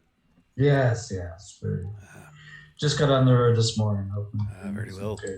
Yeah, we hail from Hillsfar, across the Moon Sea from Flan. Nice day for a trip, yeah. And you begin to hear the sound of bridle and tack and harness as the 4-horse team slowly makes its way up behind Solvane as she remains parked across much of the road. You could easily ride around her if you wished. Mm-hmm. Where are you headed? Oh, we're headed west there, yeah. I believe we're going to stop in Dagger Falls and then head south from there, maybe all the way to Tilverton Scar. Long journey. Excellent. Make sure you try the new tea at the Testford Arms. Oh, yeah, of course. I've been there, yeah. Fine. Yeah. Old Oliver still running the place, I presume. Absolutely. Yeah. This gal is bedraggled, dusty, road dust, you presume, a little bit scarred. Looks like she's, her fists are probably just as much tools as her hammer and mace. Hey, are you merchants then, or are you on a more of a purposeful mission then? We are merchants. We've got a bunch of wine from the Testford that we're hoping to resell at a good price. Sardin's finest then, aye. Well, Exactly. not much. We're not much for wine. We like the stout ale, and the Sure. like. And you see Sure. that the team kind of pull up, and there's a male dwarf dressed similarly to Solvian, yeah. They all look similar-ish, maybe family, various ages. Clearly, the one on the buckboard is probably the eldest. Hard telling with dwarves. They all look like they've been living hard some way or another, whether it's work or drink or a combination thereof.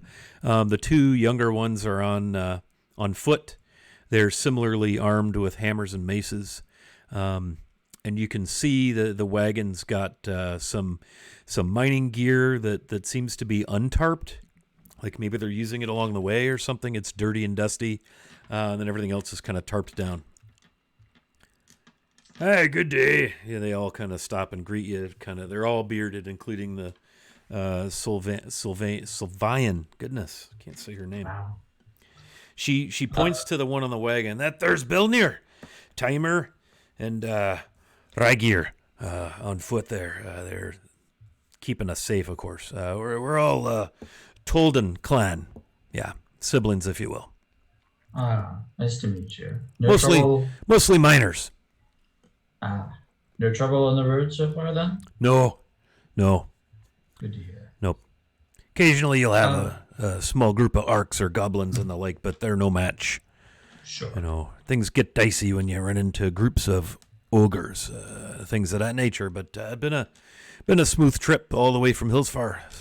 No worries. How about you? Before I answer that, Wiley, looking across these dwarves, anything about their body language or anything suggests that they're being secretive or sure. Hiding anything? Yeah, go ahead and roll insight. What you see is the two on foot are watching you very carefully. I assume the cart is going to come rolling up, or do you stop a ways back, Ronvin? I mean, if we're chit chatting, so is that one dwarf basically riding next to us, turn around? And you see a dwarf blocking the road a little bit, talking with Rue as you approach, and you see behind the dwarf a team of 4 horses pulling a wagon with 2 dwarves on foot and 1 on the wagon. Right. How much space is on the road? You could wheel your wagon around or your cart around them, but half of it will be off the road because they're kind of right in the middle of the road. Well, then she will move hers as far over to the right as she can and stop. Okay. Very well. Unfortunately, I only got a 27. Oh, damn it. Oh man, that is so little. I hate it when that happens. Yes, so you see the dwarves immediately, the dwarves on foot immediately begin to tend to the horses, just checking tack and harness, kind of looking at the wagon a little bit, seemingly not paying much attention. As you know, at first they eyeball you, and when it looks like they seem comfortable with your conversation with Sylvian, they begin to tend to the horse and the wagon and talk with Belnir. Okay. So they seem like teamsters, you know. Yeah. Could Runvin roll some insight because she knows the area and maybe she's already seen these kind of merchant before, if they look like they're supposed to be here, or if there's like something that will stick out that makes her think they might not be a real merchant. Yeah. You can roll insight, perception, both, whatever you want to do. All right. That's an 18. And that was insight? That was insight, yes. Okay. Yeah, so just looking this over, you would guess that this is probably a mining company. This area is very rocky, very hilly. They probably maybe dipped northward up into the foothills or maybe even to the Dragon Spine. Those mountains are known for ore, various gem deposits, possibly silver here and there. So you do see emblazoned upon the side of their wagon a pick and axe kind of crossed, and the word Tolden, Tolden, which does ring a bell as a fairly well-known clan of dwarves that mine. They sell their wares. They also teamster, so they could be hauling their own things. They could be hauling freight for someone else. But you've definitely heard of this family or clan, albeit you don't really recognize any of the individuals that are speaking, or the female dwarf, or the 3 males that are there with Rue and tending to the horses and cart. So kind of quietly, Runwell will share that with Rands. So that's, it looks legit, mostly legit, but let's still be careful. Okay. Viz, what are you about now that the groups have sort of converged beneath you on the road? Staying up above, keeping an eye out, looking both, well, in all directions to see Okay. if there's anything going on. Oh, sure. Yeah. Again, go ahead and roll me perception for that. As you look about, kind of keep an eye out. Another natural 20. Nice. Very well done. Yeah, so you don't see anything.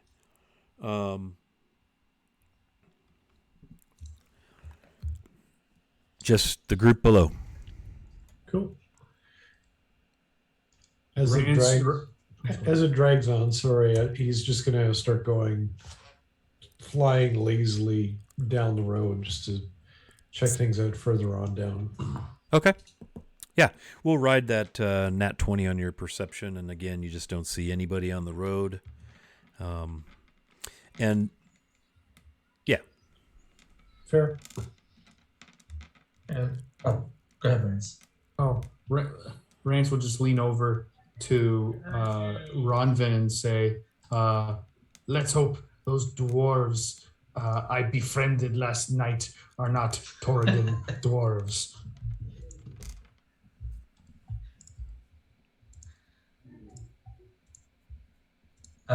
Yeah, and so in answer to her question about if we've run into anything, I'll say no, it's been quiet so far, but only a couple hours out of Dagger Falls. aye, right, yeah, very good. Well, that's good to hear. At least we know we'll be into Dagger Falls without any issue. Then she kind of looks up at the sun, and then she stops, and kind of squints. Ah, you got someone with you that flies, perhaps? Oh, yes. All right then, very good. He's an odd one, but he's... I should say, but not very big either. Probably not very good in a fight, eh? You might be surprised, Oh, actually. well, the wee folk have been known to make a jab or two, and, I don't suppose as a smaller folk myself, I should be judging people by their size after all. But, yeah, wee man, hi there. Good to see ya. She says, yeah, it looks to be almost midday, so we'll be in there before supper if we keep moving, eh, boys? And she turns around and they, if we keep moving, that is, they kind of get that sort of disgruntled prodding. I'll take advantage of that and say, well, we should be on our way anyway. Good to chat, but Aye, yes. I have a long ways to go. Don't tread on your beard, and there's ample places to camp away east when you get to that time of night. Just maybe tuck yourselves behind a hill or two, but you look like you've been on the road more than once, so I'm sure you'll be fine. We'll manage, I'm sure. Aye, very well then. But good luck to you. The older dwarf on the buckboard kind of nods, and he starts to get the team to pull the wagon to give Ronvin and the cart and Rance more room to operate. They kind of take to the north half of the road and give you a wide berth, and she nods and gives you a gesture of goodwill and begins to make her way along the road. The dwarves on foot walk along beside the wagon and nod, give you a bit of a grunt, and they pull off. Their load appears to be tarped and heavy. Again, all you really see is gear that's atop the kind of the front end of the tarp, where maybe there's less cargo. Behind the buckboard, you see picks and axes and some buckets and rope and things. Some sort of, like maybe they've stopped along the way to maybe do a little explorative, or maybe they have a claim somewhere. Who knows? But yeah, it appears to be a mining crew. As they're passing by, Rance will say to just whoever's within earshot, be careful, me dwarf scallywags. There be bandits to be rumored around. Aye, we've heard the same, so take care. Scallywag. Kind of spits in the dust. Nods at you. Scallywag to scallywag. probably thinking to himself, "I takes one to know one."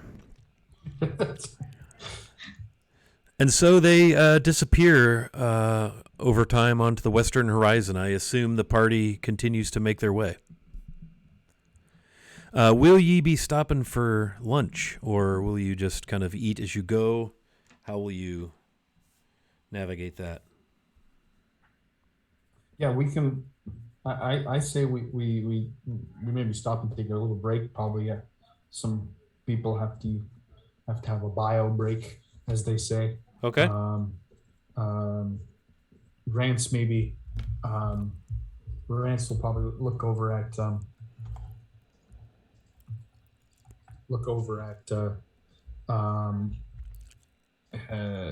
Ronvin and say, "Oh, let's stop for a bit." Always up for a break. The trees have gotten to be on the north side, almost out of sight. It's more of like a thin, dark line on the northern horizon. The river, again, continues to draw close and then meander away and draw close and meander away. The hills beyond the river still easily in sight as they march upward, and no particular asymmetry. Grasslands, small groups of trees, an occasional spring. You'll see places where there maybe are game trails or even more well-worn trails leading up northward toward the woods. Even a couple of times when you see trails that maybe have had some wagon traffic at one point or another that are rutted and worn. You see, again, chunks of boulder rock, sort of oddly, almost out of place, but they're there and they're consistently inconsistent along the way. Not sure, how or where or when they got there, but they look quite weathered and natural in and among the grasses. If you were to get down and scratch, it's pretty hardtack, scrabbly, gravelly, very thin layer of soil, and even gravelier on the south side of the road as it makes its way down to the river. You can certainly get close enough to walk right down to the river in places if you wish to do that. Just tell me what you'd like to do as you stop. I'm picturing you probably 5.5 hours in. Maybe it's midday, high noon. Yeah, I think Rue would suggest that we have lunch in full view of the road, just baiting anybody who might be looking for such things.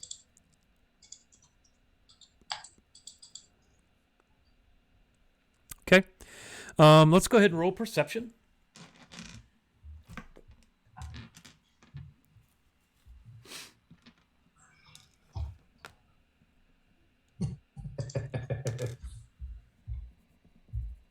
So 14.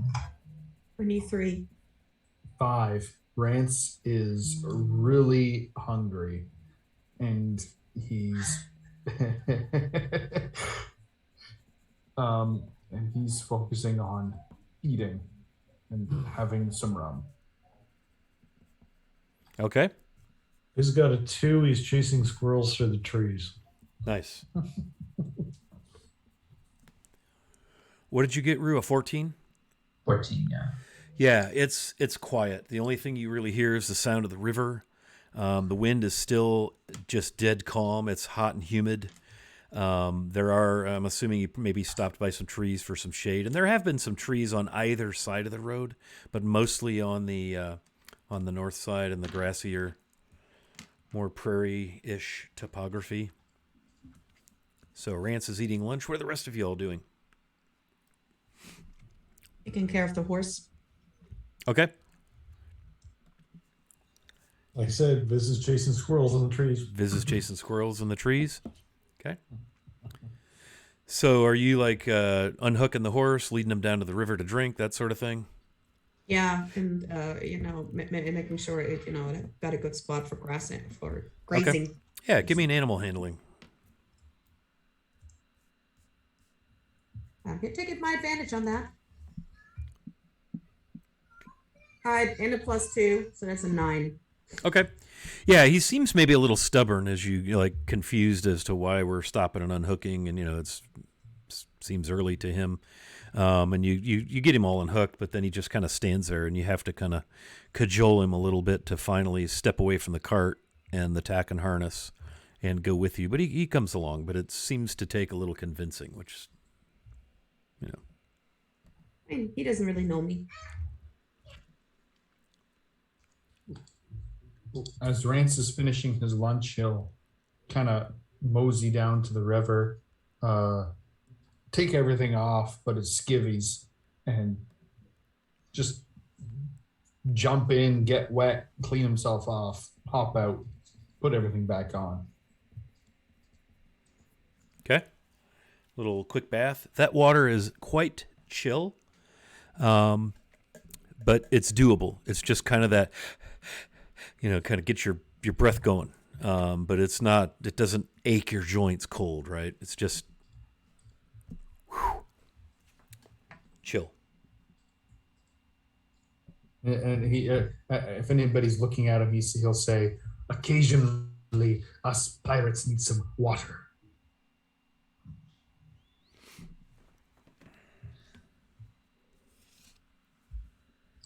Ronwin is busy with the horse, else she would make a smart Alec remark about that this is not salt water, but she's busy with the stubborn horse. Yeah, Okay. I don't think Rue was there on the smart part too. Rance just thinks it to himself. Okay. Yeah, Rue kind of ate but stayed up near the road to keep an eye out. Very good. Yeah, it's quiet. The road is quiet again. The only traffic you've had all day so far are the dwarves. Yeah.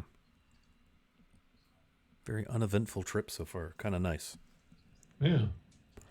Now, I do have a question. Just we'll hit pause on the narrative for a section.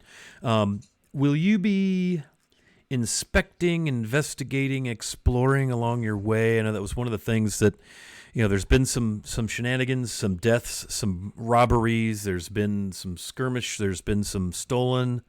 There's been some disappearance of people that were expected or caravans. So are you doing any investigating, or are you just going to drive straight out until you run into the expected caravan, or how will you approach that? Because you've probably got a good day or two before you would expect to see the caravan for which you are waiting. Yeah. So this is one of the reasons why Viz is flying fairly high up. Okay. To take the intel that we already have and apply it to sort of that higher level overlay and see basically what he can see below from that different unique perspective. Mm-hmm. And that's his primary reason for being up there, is to find out if there's off to the side, sort of people laying ambush or what have you, or if there's any signs, that sort of thing. Very well. Yeah, and you've absolutely not seen any activity other than the occasional few deer bounding out of the grass that have been spooked. Bunnies. You've seen what look to be a couple game trails, and from where you are, you can see trails in the grass where perhaps animals or some single file something has headed north from the road. There was that one wagon rutted trail a little ways back that it looks like there's probably been wagon traffic on it. It goes beyond your sight line, so you're not sure where it goes, but it wanders its way northward through the grasses, through the rocks, through the hills. It's not like complete flat grasslands as far as, like big sky as far as the eye can see. Your line of sight might be blocked at some point by some low hills or a rocky, kind of outcropping, or a few groups of trees here and there. But by and large, it just seems relatively undisturbed wildlands.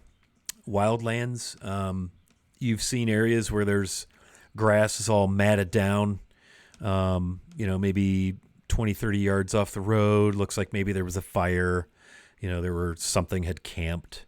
Those are the kind of things you see not frequently, spread apart here and there. Right. Looks fairly what you might expect for a trade road that's got a lot of land to traverse between Dagger Falls and Teshwave. Okay. Sounds good. So far, so good. Rance is also in favor of doing a little investigation. He knows he might not know how to do an ambush on the road, but he knows how ambushes work at sea, and he thinks that it would probably take some looking to find the cause of it. And if we can ensure both the Lord Cornmeal's shipment arrives and bring the source in at the same time, all so much the better. More gold in our pockets. Okay.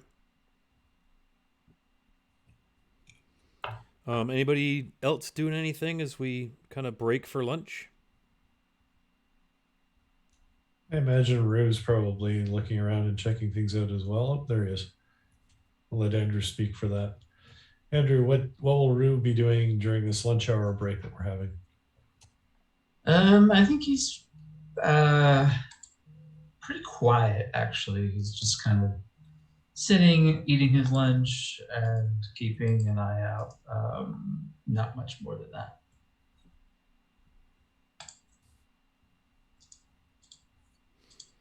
It's pretty quiet. It's just hot and humid. And that's what you've got. Rance will go back and jump back in the seat and, get ready to go. Okay.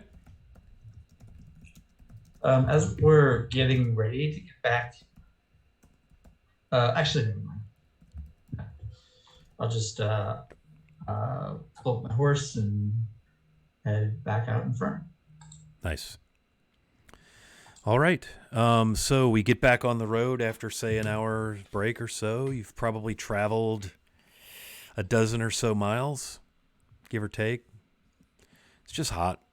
The horse, you have no trouble, Ronvin, leading him back up to the cart, getting him reconnected to the mechanism and so forth, the tack, bridle and all that. He seems to be, quite pleased. He drank, ate grass. So he seems, I don't know how you would know a horse is pleased, but he doesn't seem to be displeased. So there you have it.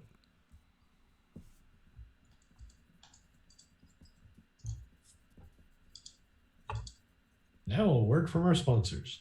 That's right. Just making a few notes. Okay. So back on the road. The road is dusty and hot. The cart bounces here and there. It's not a main hard-packed, hard-pan, clay-packed thoroughfare, but it very clearly gets some traffic. Again, you pass the occasional trail to the north into the grass, most of which look like single animal or single file animal game trails. Here and there, again, you see something that maybe looks a little more heavily traveled, but again, they're not frequent, nor are they close together.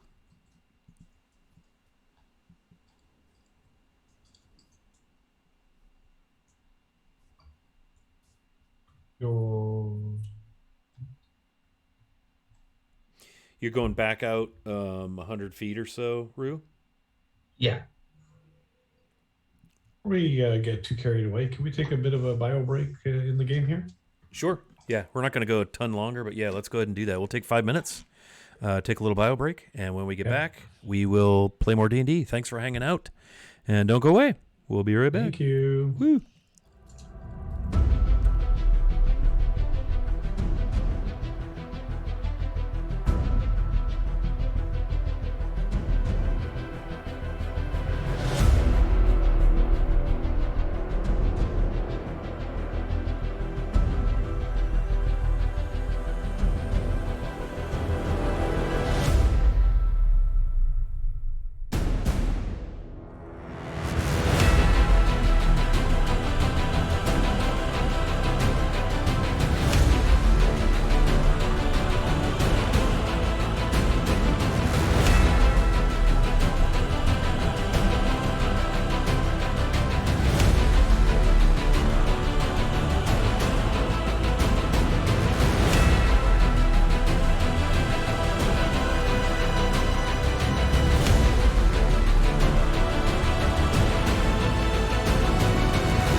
We're back.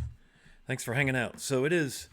We are into the afternoon of day one on the road. The party has gone about 6 hours. It's been uneventful, quiet. The occasional, again, game trail. There's been a couple of very faint, kind of old-looking, rutted wagon. I'm not sure, like, to what detail, what level of detail you wish to investigate anything or look into anything. You let me know. Hey, Sorrow's Tale, thanks for hanging with us, man. I think for Viz, it's just a matter of trying to find any potential spots where ambushes could take place Sure. and investigating them. So Yeah. he'd be up and down, dipping around, generally being unpredictable and looking for spots like that. Yeah, you would guess that the hills, as anytime there are hills that are close to the roadside, would probably be ideal. You also see a fair amount of foot and or animal and or cart traffic around some of those hills. You're not sure, the source of that. It could be also that they're good camping spots, ambush spots, and the like. Rue, are you doing anything in particular on horseback as you're riding along? I don't think so. I think mainly I'll let Viz kind of check out side areas along the road as he sees fit, and I'll stay and will, pretending to be the guard out in front of the caravan. I'll actually be the guard out in front of the caravan. Okay.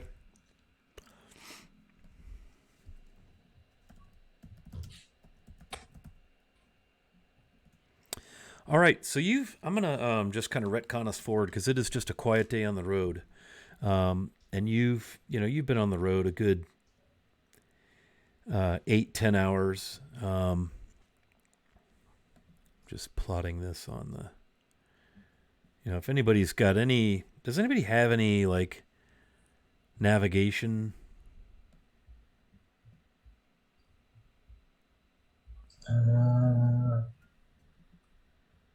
I would have I would have the ability to navigate. Yes. Like, Oh yeah, I'm thinking like distance. I have a solid survival score. Okay. Yeah, why don't maybe Rance and Rue can kind of decide, work together on that and roll, whether you've got Rance, do you have some sort of like charting, navigation? Yeah, it would come under my I'm trying to find it on my sheet here, but it comes under my ability, my pirate background. Okay. So yeah, if you want to roll that, whatever it is, kind of fill me in on what that is, and then Rue, if you want to kind of maybe roll survival for kind of a time reckoning, and Rance will give us sort of a distance reckoning. Yeah, it's just a proficiency in navigation. It's just a D20 plus my proficiency bonus. So All right, go ahead and roll that, Rance. You should add sub skill to that. I imagine you get like your wisdom bonus or intelligence or whatever is appropriate. I would say probably intelligence plus proficiency. I've got an 11 on my survival roll. Okay. oh, Yeah, you're confident you've been on the road at least 8 hours.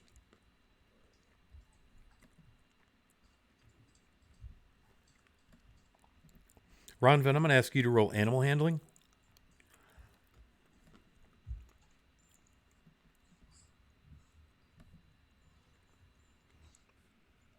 You're muted. 21. Nice. 15. No, what? No, 13. 13. Okay. It's pretty apparent to you, Ronvin, that this animal's probably pretty tired. He's been on the road a long time, and he's probably ready for a rest, for some drink, some food, that sort of thing. She's probably gonna wave down Wiz in Rue and be like, hey, we gotta find a place to stop soon. Yep. Does the horse have a name? Give it a name. Is it a boy or a girl? It's a male. Then we're naming it Pepper. Pepper. Okay. Pepper's Pepper the horse. tired. Not Nice. Peppa, but Pepper. He's spicy. Pepper the horse. Okay. So Ronvin is telling the group apparently that the horse is tired. right. Rance, you've determined that you've hit about 25 miles thus far. It's probably give or take 3 in the afternoon. It's steaming hot. You've seen ample places to stop to find some cover, whether it be behind trees, behind a hill. There's there's been a few trails that head to the north here and there. You could, follow one of those.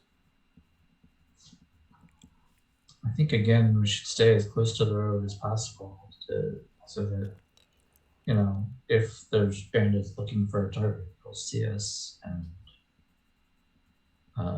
think they're going to get the jump on us.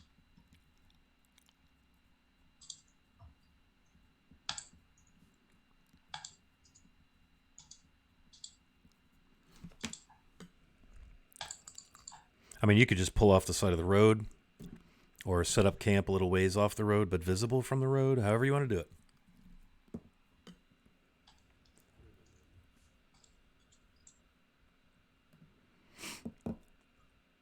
Yeah, let's just pull off spot spot that's visible. Okay. Kind of north side, grassy side, or are you going to go riverside? Let's go. I would say, side. looking at things right now, you're probably quarter to half a mile from the river, due south, not far at all. Can't really hear it anymore, but you can see like kind of the tree line that sort of follows the river here and there. Let's actually go on the riverside so that we can water the horses. All right. You can do that. It's definitely very, very gravelly. The vegetation is much thinner here. There are no really large groves of trees for cover. You can get under some shade from a tree here and there, a couple, 2, 3 together.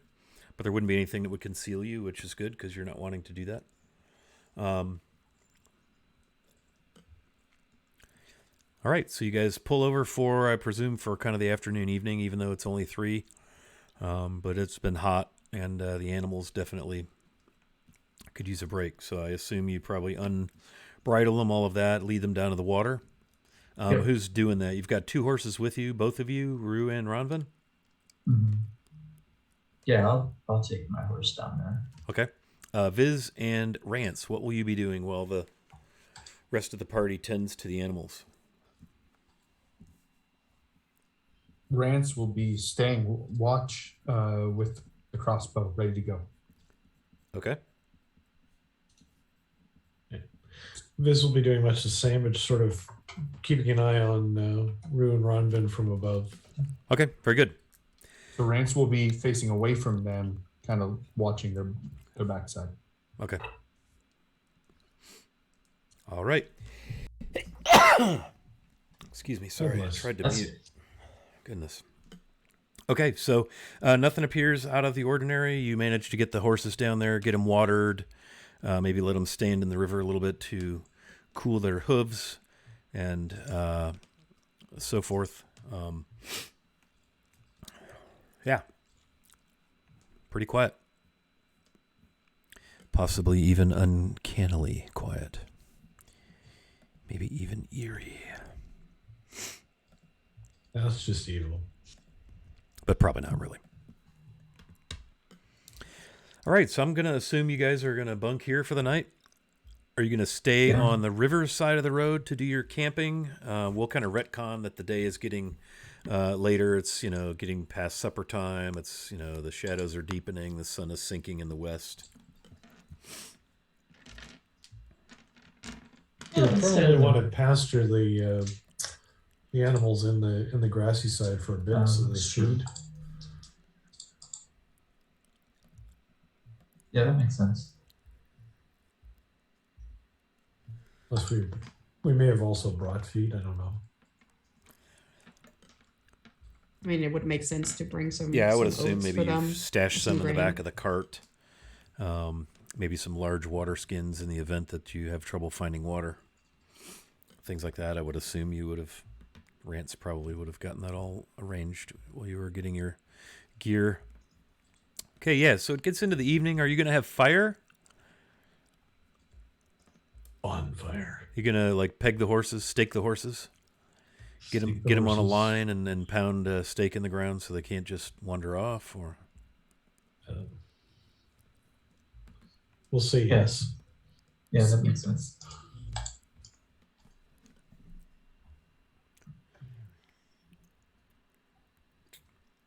Very nice. Yeah, we'll try to make a campfire.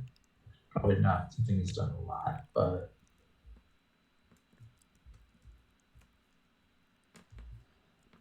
All right. We'll have a campfire and some songs and just pretend to be a bunch of ignorant idiots on the side of the road. There's certainly enough, down wood.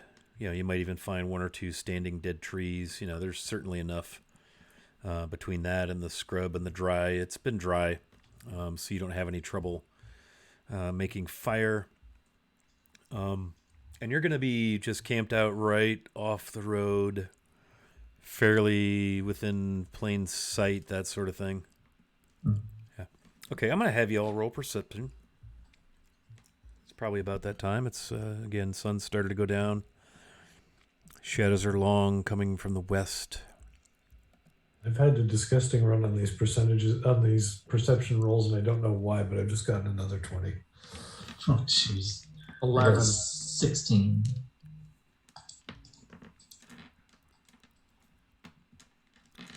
Okay.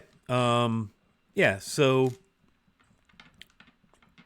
who all here has dark vision? Because night is coming. That's a good thing to reestablish. I think it's like Viz, right? Or is it Viz just does. Ronvin does. Viz does. I have 120 feet. Yeah, and Bruce should still have some of the ointment left if he needs it. Okay. Just want to establish that. Yeah, so Viz, you see very clearly in the graying, darkening evening, something moving toward the party at a fairly high rate of speed from the north. And it's well above you in the air. But you start to pick it up as it's maybe, what is your dark vision, 120 feet? Yep. Yeah, so when it kind of, because everything, it's twilight. And there's, pinks and reds off to the west. But everywhere else, you're getting into that grayscale, those varying degrees of gray, all the way to black, all the way to the eastern sky. But you see something moving, flying, large. And at that 120, 180 feet, it looks like it has like huge bat wings, but it's got 4 legs. Very odd, but it is coming.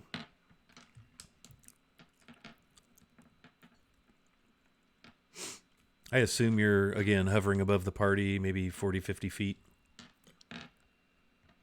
You're muted, Dave. Yes, that is exactly what's happening. Okay. And they're probably another 40 feet above you. So, by triangulation and geometry, they're not really that far away, linear outward, because of their upness. But I'm not doing the old Pythagorean theorem to figure out precisely their triangulated location. Good, because I can't do it either. And what's cool is not only is there one, but there's 2 now. One is behind the first one, maybe by some 50 feet, and they're hurtling. What's your fly speed? Same as my walking, so it's 30 feet. Or Yeah, 60 if they I'm are double down. flying, and they look like bat wings. And the closer they get, looks like they each have kind of a tail.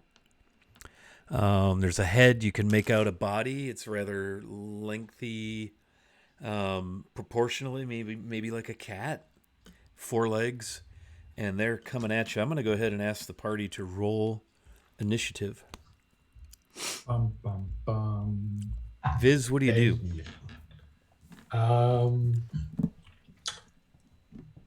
Do they look like they're coming at me, or they're going They are to the camp? in the direction of the party.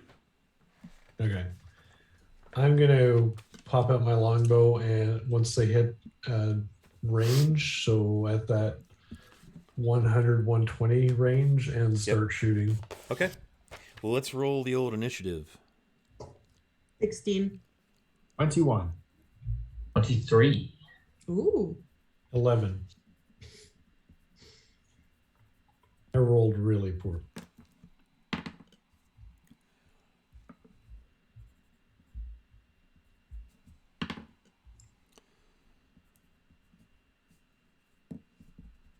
Okay. Very good. Rue, you're just kind of hanging out, I suppose, sitting around the campfire. Your perception did not grant you, nor does your depth of vision grant you the ability to know that anything is happening at the moment. Okay. I guess I'm doing nothing then. I guess you are, aren't you? Rance, same goes for you. We're sitting, singing a sea shanty together. Yeah. Ronvin, same goes for you. Viz, what did you say your thing was again?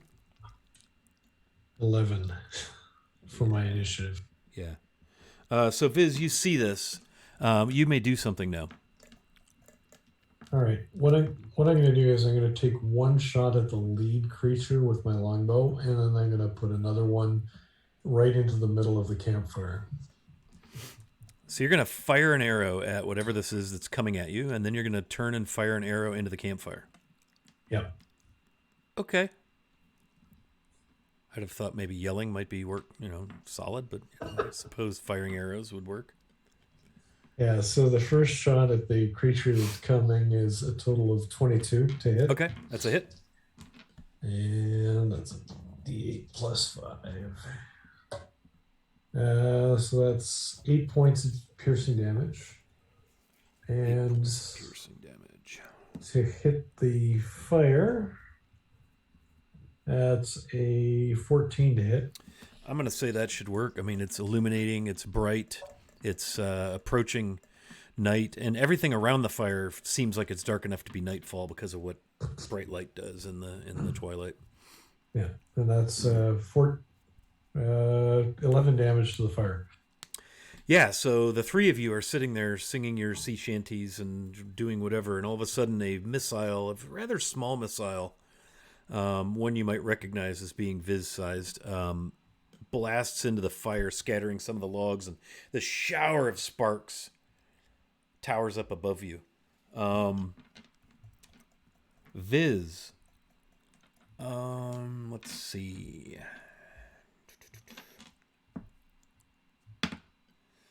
Does a 15 hit? Absolutely not. Okay, how about a 21?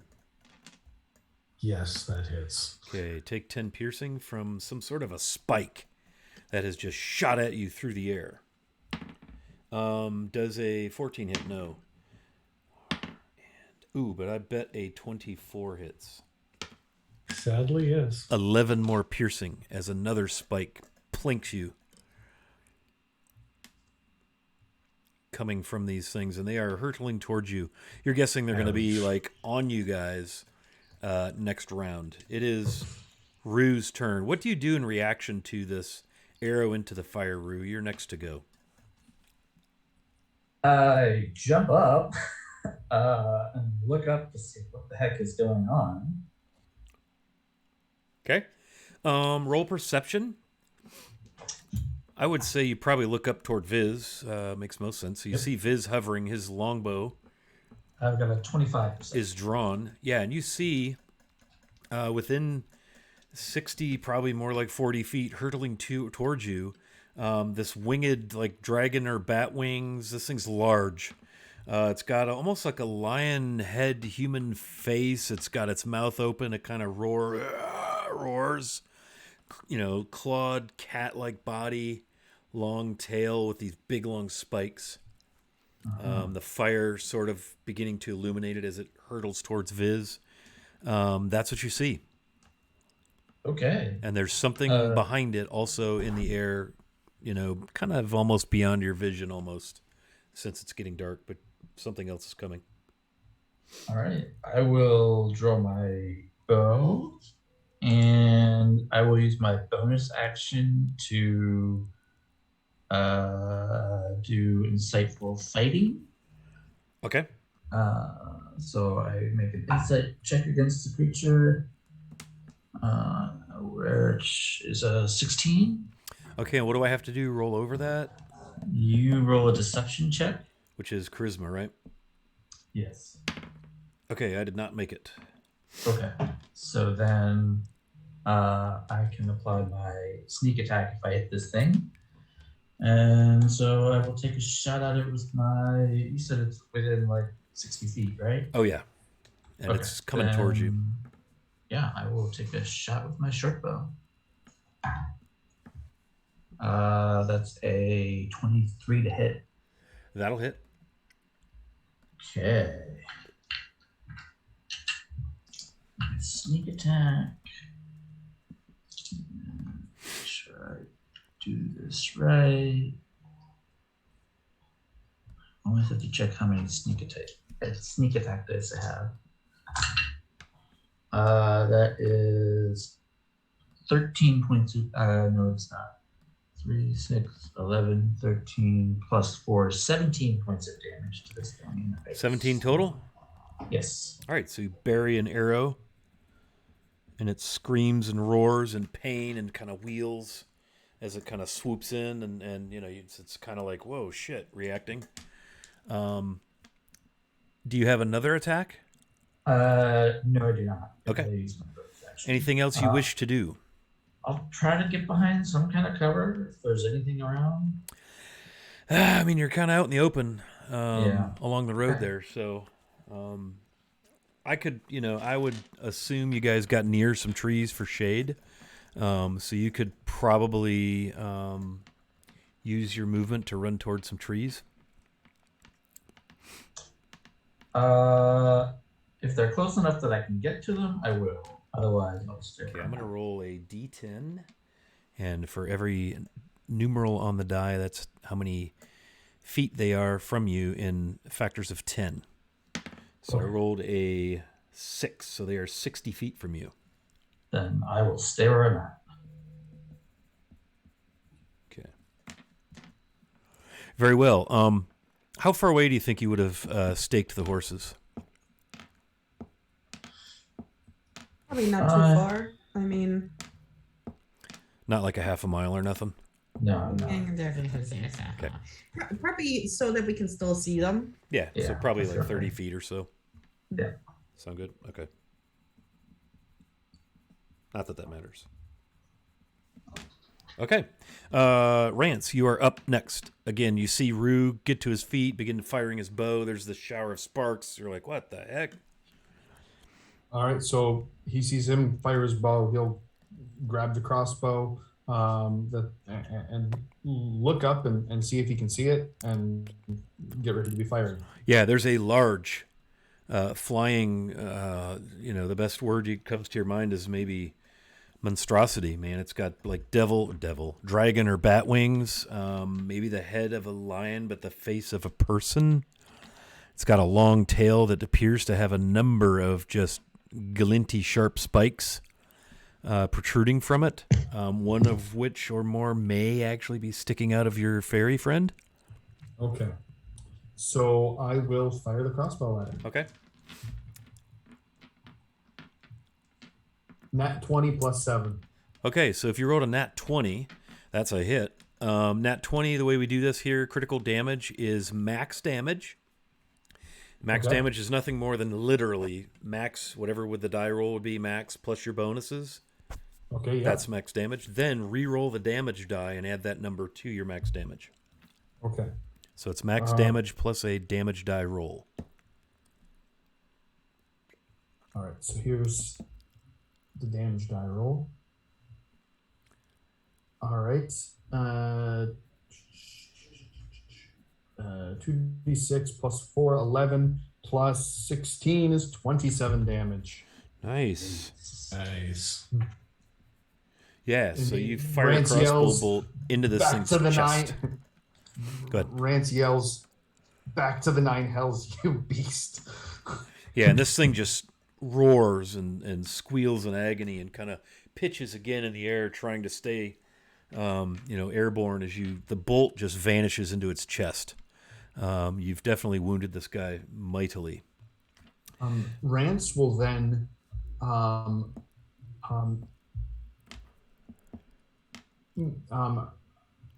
he'll use his cunning action and dash towards the trees Okay, to take cover. right. So that's your bonus action. Yep. And a dash is double move. So you can go 60 feet, zip, and we'll say that you can get to the trees. All right.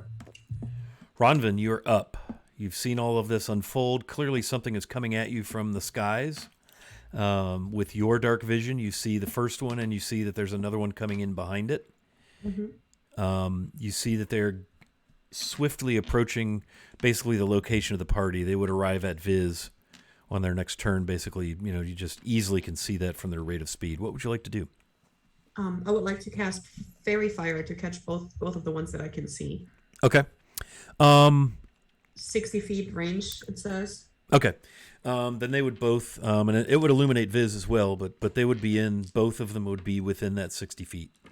Yeah, it's like the range is 60 feet, and it's like a 20 feet cube. Right. And it's anything inside of that. Yes. Yep. Yeah, so that's going to catch Viz and the two, and these things are huge monstrosities. Oh, hey, 20 sides. Thanks for that 100 bits. Much appreciated, and welcome. We're having combat. All right, and everybody, all three of them, I guess, got to do a dexterity saving throw, dex Sure. 14, to see if they glow in the dark now. Neither of the two creatures illuminate. Yeah. All right. But everything in that, every object and everything that's in that radius tube will now glow. Viz, how was your Unless- dex save? Dirty 20. Okay, so nothing glows. Too bad. What a waste.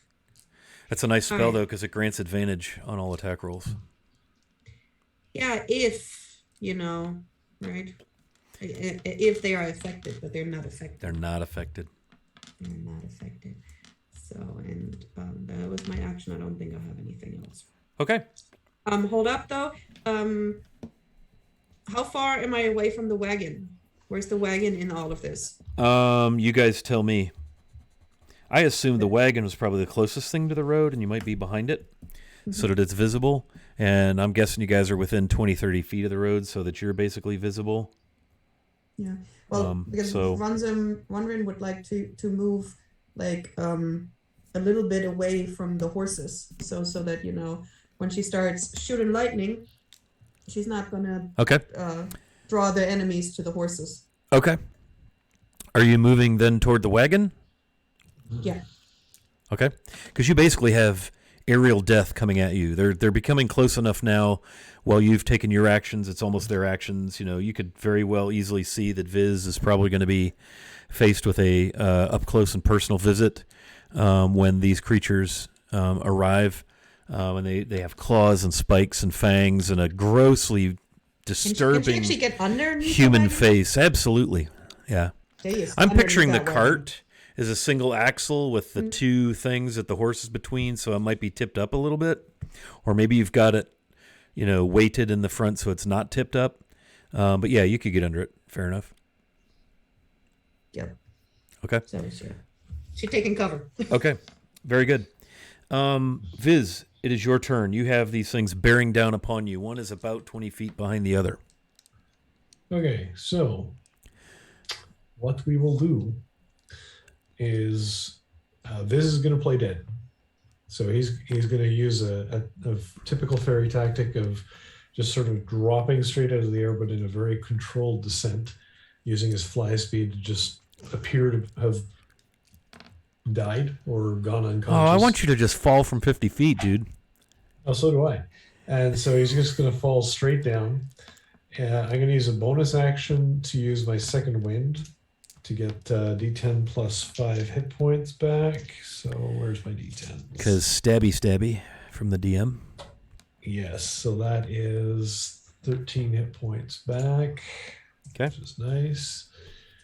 And so that's my bonus action. My movement's 30 feet straight down. And I am going to I appreciate Ronvin casting the Fairy Fire even if it didn't work. I'm going to use my Fairy Fire on these two creatures. And I need a Dex saving throw DC 14 from each of them. Okay. Because that was actually my plan as well. Maybe you should use your disadvantage this time. I like the way you think. You want me to burn my DM disadvantage? Yes, please. Okay. Yeah. Second roll. Before we forget about it. The second one saves anyway. No. So that is the DM disadvantage gone. Someone spread them. First one did not save. So the lead creature illuminates immediately. What does your fairy fire look like, Viz? It's a deep purple. It definitely shows up even against the night sky, but it's just a beautiful deep purple. Nice. Smoke on the water kind of thing. Very good. All right. So let's see, your flying speed is 30, so I'm guessing you're still hovering 10, 15 feet above. I'm going straight down from where I was. So if we were encountering at 50 feet, I've dropped to 20 at this point. Roger that. Okay. And they were somewhat above you, kind of starting to descend rather quickly. And for all intents and purposes, Viz looks unconscious or dead. Or he's trying to make it look that way. Okay. All right, so Sorrow's Tale, thank you, sir, has granted me disadvantage. So again, you've got one to force me to use whenever you wish. Okay. The trailing one actually passes the lead and tries to swoop down at one of the horses. I'll do odds draft horse, evens riding horse. That's an odd, and so it's going to swoop down and try to do something horrid to the draft horse. Ooh, horrid indeed. Nice. So it's going to rake claws across the back of the draft horse, and it screams. Burning pepper, that is not a good idea. First time it hits, the second time it misses. So, and the draft horse is, pulling at its stake, rather frantically kicking, and just as this thing kind of wheels around it. The other one is going to go down after Viz, and swoop down. Let's see, and I'm going to roll me performance, would you, Viz?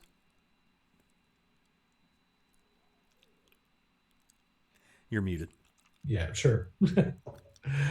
I just realized that's a grand total of 17. Okay, yeah. So he swoops down at you, and you very easily see him looking at you, kind of puzzled, and swoops away. And he's got this disturbing humanoid face, yet the hair's all wild. There's kind of some spikes.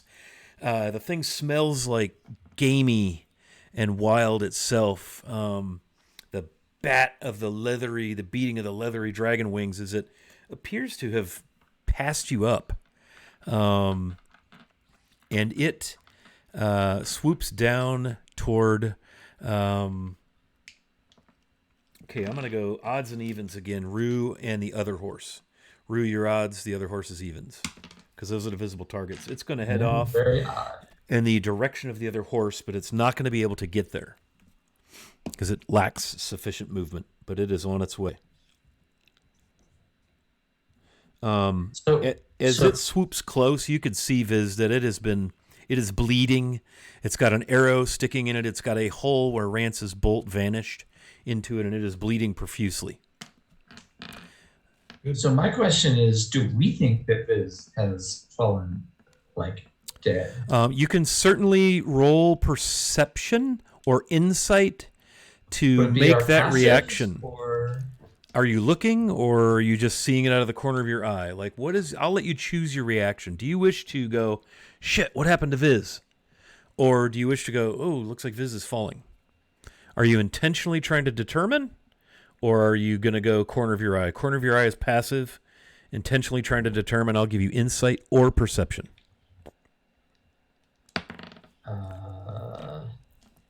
What would Rue do? Yeah, he would look to see Okay. what's going on. So roll insight or perception, whichever you prefer. Okay, that's a natural 17. Okay, and Viz, you rolled a 17. Yep. So you see Viz hovering limply, but he's very clearly sustaining his altitude at about 18 to 20 feet. It looks like he's got a couple of really big, and they're big because they're big, but they're also big because relative to Viz, they're like the same length. Like one I'm picturing maybe through a thigh, the other one's sticking out of a backside or through a shoulder. He's been skewered by a couple of these spines, and so he's clearly wounded, but he's not, doesn't appear to be dead. You could tell he's got enough propulsion to keep himself hovering, but it looks like he's playing dead. Okay. Then I will take another shot at the lead. Okay, and that's the one that is headed creature. toward your horse. The unharmed one has descended, or actually taken a pass at the draft horse and raked it across the back. Yeah. Okay.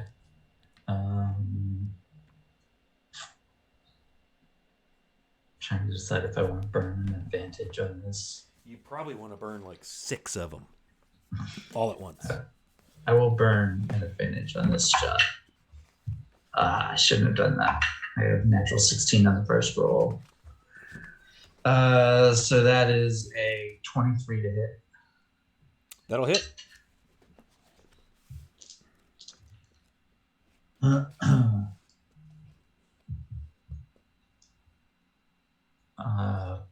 Crap on the damage, though.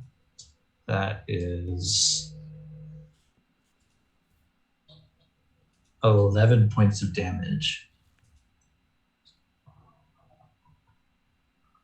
Okay. And then This thing just shrieks and screams as another arrow.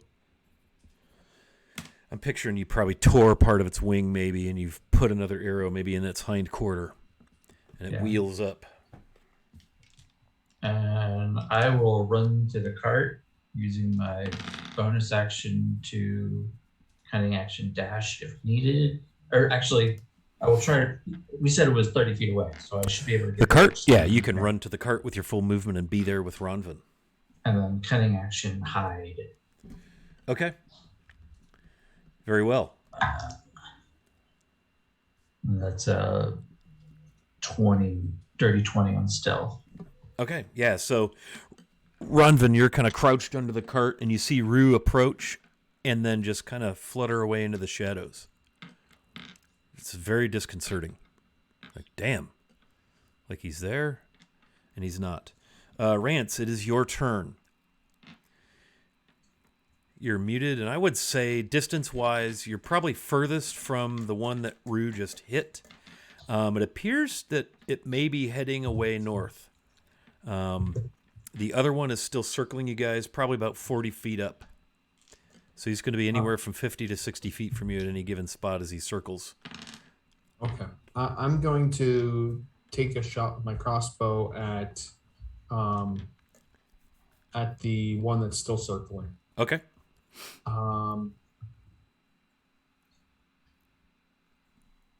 19 plus 7, 26. That's a hit. 6 damage. 6 piercing, noted. Excellent. So a bolt sinks into its meaty shoulder.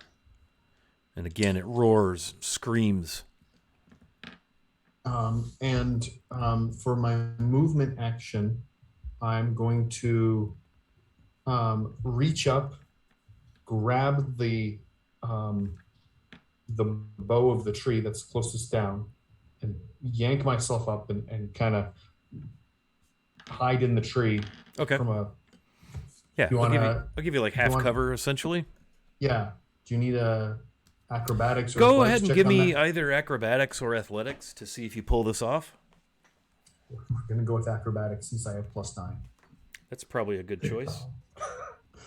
23 to do that. Yeah, so you pull yourself, I'm picturing you just kind of pulling yourself up on the bow. Give us a good description of how this rolls.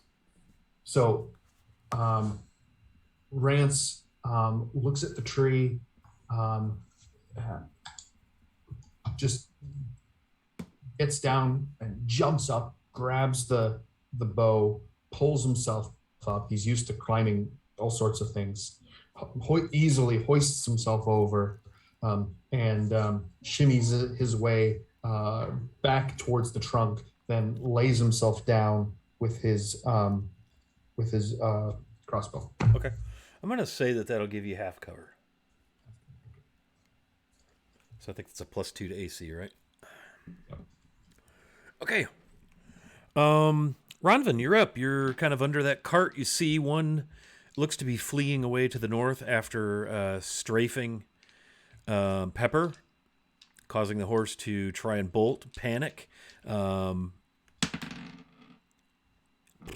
Let's see. And pull his stake and begin to run. I'm going to go, let's see, north, south, east, west. 2, 3, 4. Darn it. Foresighter on the floor. Red alert, everyone. Don't take a step.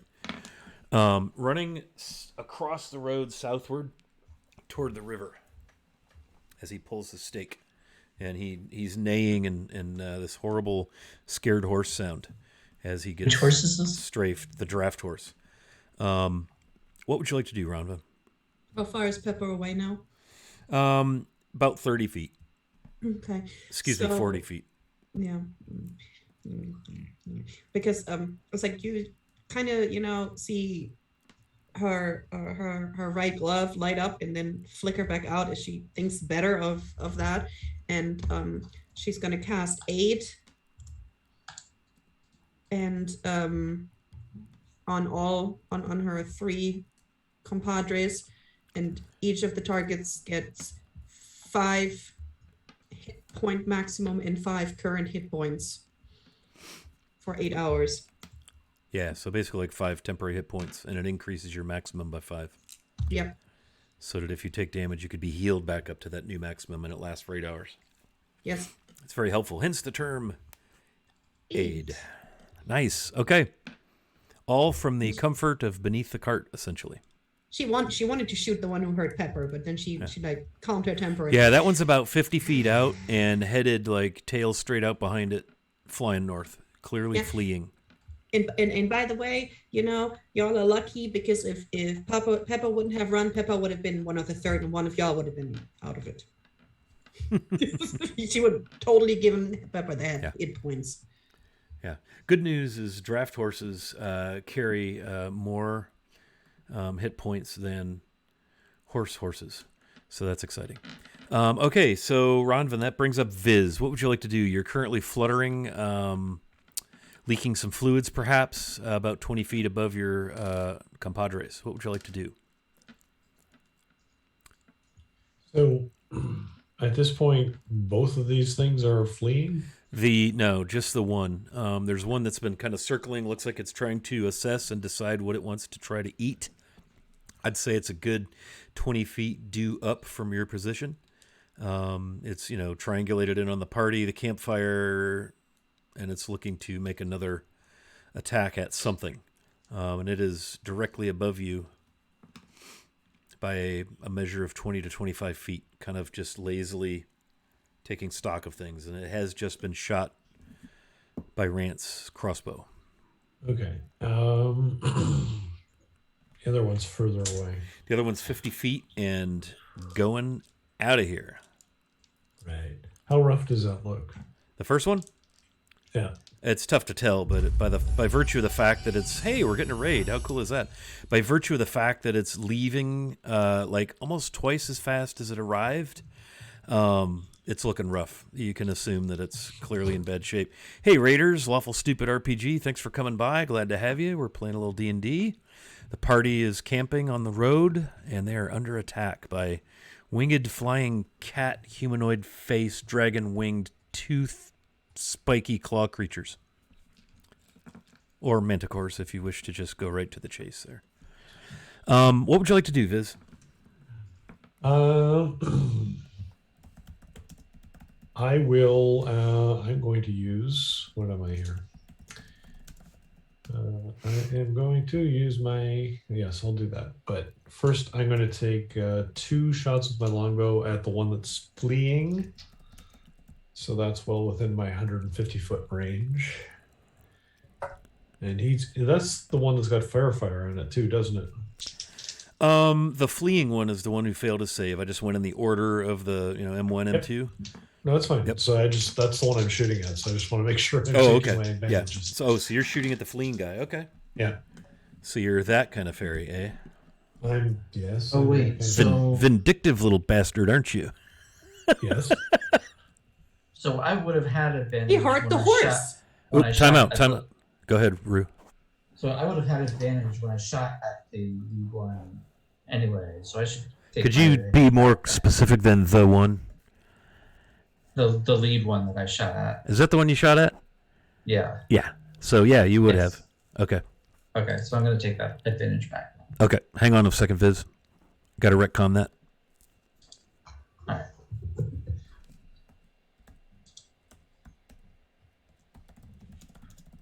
I'm just adding it back because I rolled with advantage, but I burned one of my advantages from. Oh, chat. so you're not So attacking I'm it. taking it back. So you're No, not. it is attack. Did you take the second die roll to see if you've hit? Yes. Yes, But he I had did. advantage because of Fairy Fire. Okay. And I'm like, how are you getting that's like double advantage or some weird thing? No. Okay. Sorry about that. Yeah, very confusing. So did you hit? What was your number? Yeah. It was nothing changes except that I get it back. I don't have to burn the advantage from my. Okay. Uh, Very slowly. okay. You attacked it rolling 1d20. No, I rolled. You I roll. rolled Okay, two. that's where you lost me. Okay, so all you're doing is adding an advantage back. Yes. Wow. Okay. Phew, goodness. Sorry about that. Let's go back, Viz. So you're going to fire with advantage at the lead manticore who is fleeing the scene and is also illuminated with dark purple fairy fire. You, sir, are correct. Both technically and visibly. That's a 21 hit. That'll do it. All right. And what are we doing for damage? That's 11 piercing damage. Okay. Second, Let me shot. get a description of how you take this thing down. Oh, excellent. What does it look like? It's about 60, 70 feet out, It's, hurtling away from you. The extremely well shot arrow sizzles through the air and cuts right into its underbelly, under the rib cage, and goes straight up through the heart, Nice. tearing it to the fleshings. And Viz, while he's doing his fake fall, rotates and takes aim at the other. Yeah, manticore, the circling guy who's looking for an opportunity to eat. which he doesn't have advantage on, but that's okay. Take his second shot. That's a natural 20. So that's 8 plus 5. Yes, that's 13 plus another 7 is 20 points of damage with that. And How much did you say? 20. Nice. 20. Fairy arrows are painful. They are very painful. Very painful. Yes. Andrew's doing a face plant there. All right. That was pretty bad. Yeah. Yeah, that's okay. I'm going to take as my no action, my action surge, once per short rest. And I'm going to Nice. cock off another 2 shots. Yeah, 19 plus 8, I'm pretty sure hits. Sure does. Man, Ooh, nice. nice. 8 plus 5 is 13 points of piercing, and then the next attack is 15 plus 8 is 23. Yep. Jeez. The For fairy another, dealing death from the sky. as it should be. And that's another 10 points of damage, piercing. Okay. And Nice. that ends my turn. I will use movement now to end my ruse and start flying back up so that I have a superior position, hopefully, over the Manticore, or at least some way to sort of keep on parity with him. Okay. Very well. Yeah, you can kind of track him, I suppose, sort of mirror, stay with him. I'm assuming you're trying to stay within like 30 feet. Yeah, 20, 30 feet. Okay. Ideally 20 feet, but yeah. Very good. It is his go. He wheels and banks and immediately accelerates away from you at 100 feet per round. He's essentially double moving What? to the north, same direction they came from. And he almost exits your range of dark vision unless you begin to follow. But I'm guessing you probably only got about 10 feet of movement left. Well, I would have... Because he was about 20, 25 feet above you. You've got 30 feet of flying. Yeah. So yeah, sure. I'm guessing you don't have it. He'd be at the very periphery. Yeah, he's at about Right 90 feet right now. Yeah. And Okay. headed north. Rue, it's your turn. You do not see this thing, by all accounts, because it is outside your range of vision. It's getting dark. You see Viz, pointed in the direction of north. You did see Viz take down one of them, but it has vanished in the dark, wherever it may have fallen, some 60, 70 feet away. Okay. I think I'm just going to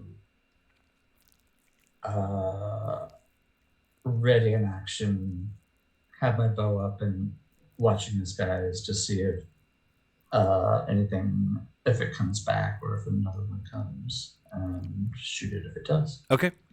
Ready action, fire bow. Gotcha. All right. Rance. Where's so where is the draft horse at this point? You probably would have heard the screaming and the thundering hooves headed southward. You probably might have even heard it cross the road, because the road is definitely a different surface than the thud of the grass. But it's gone away to the south, somewhere. You have 60 feet dark vision?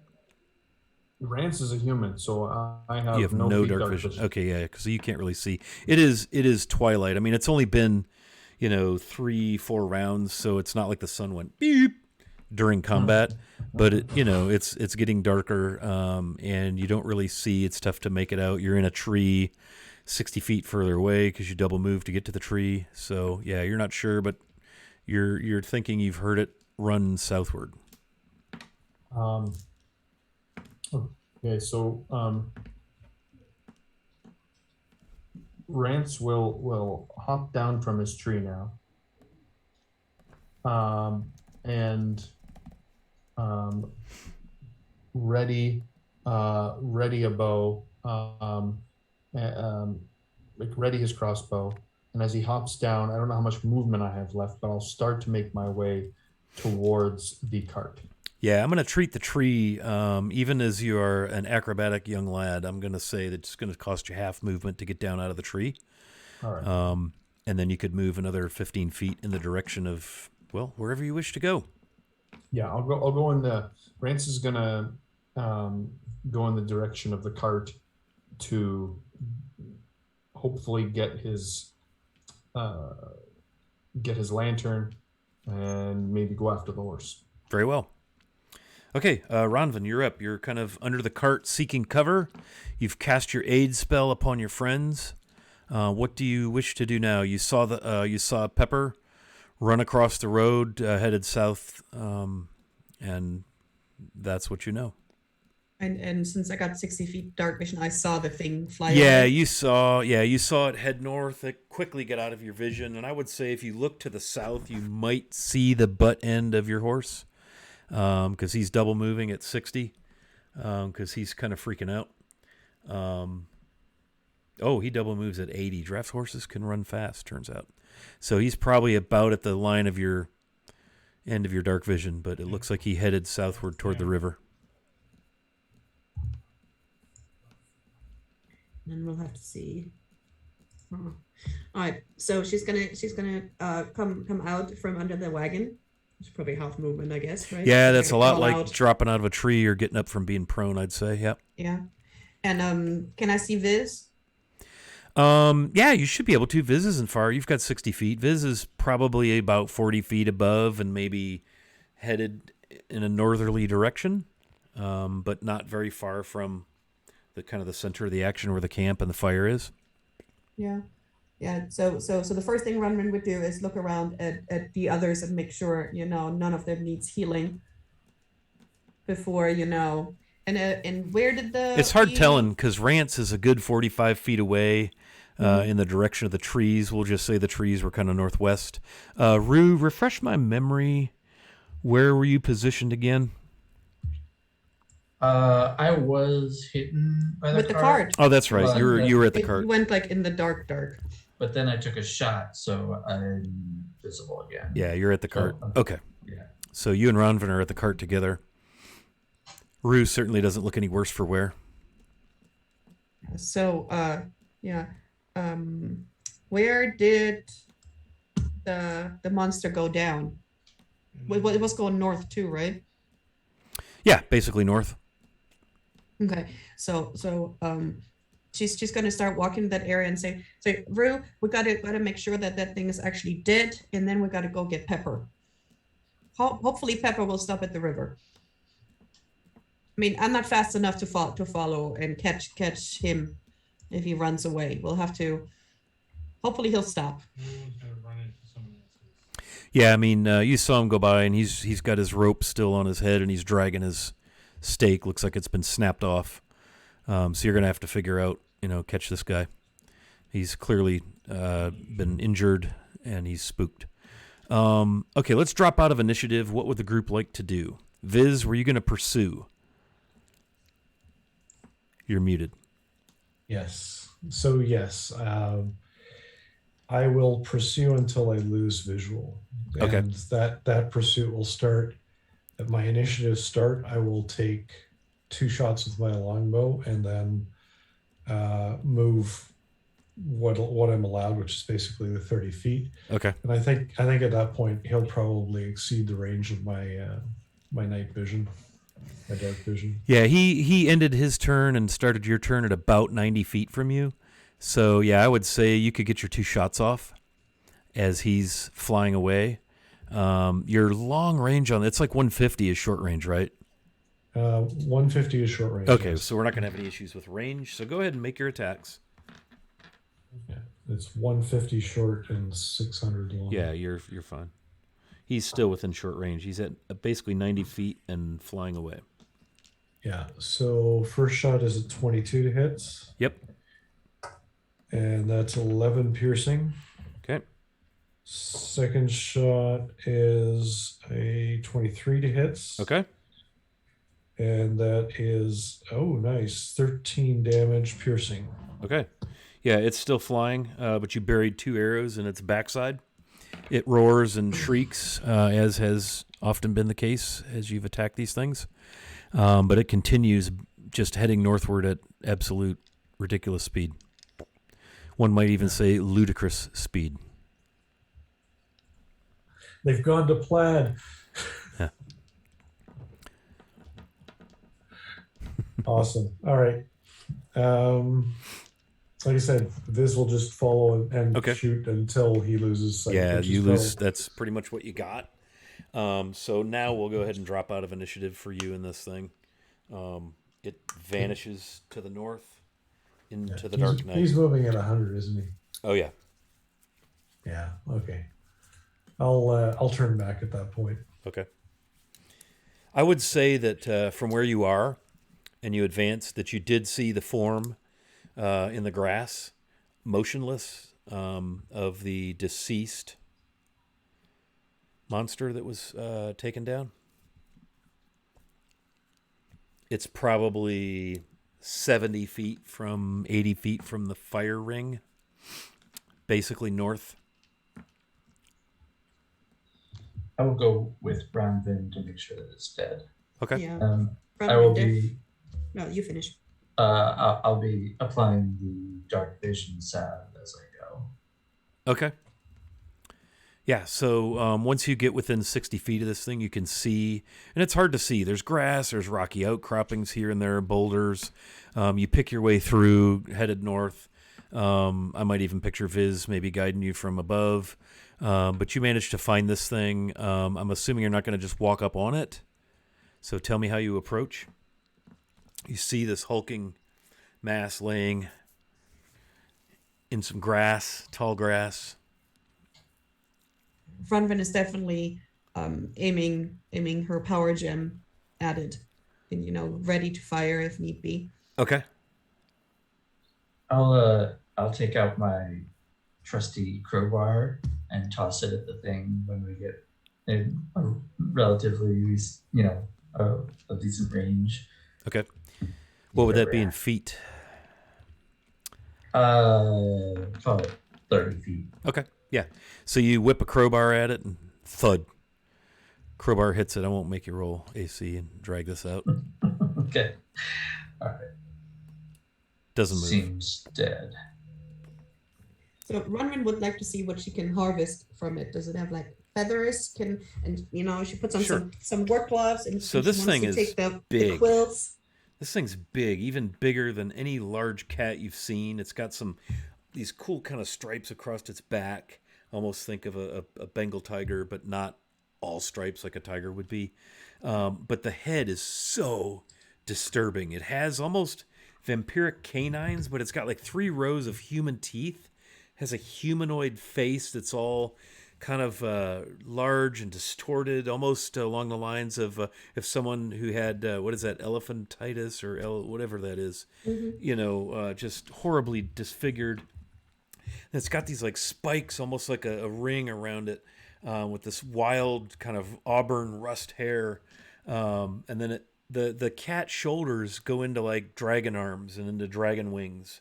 And it's got this really long tail with this big ball of 20 or so big long spiny spikes that match 2 of the spikes that are sticking out of your fey friend.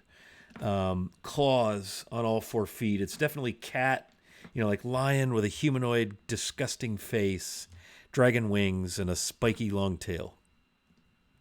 She would definitely, wearing her smithing gloves, take the spikes and roll them in some leather. Okay.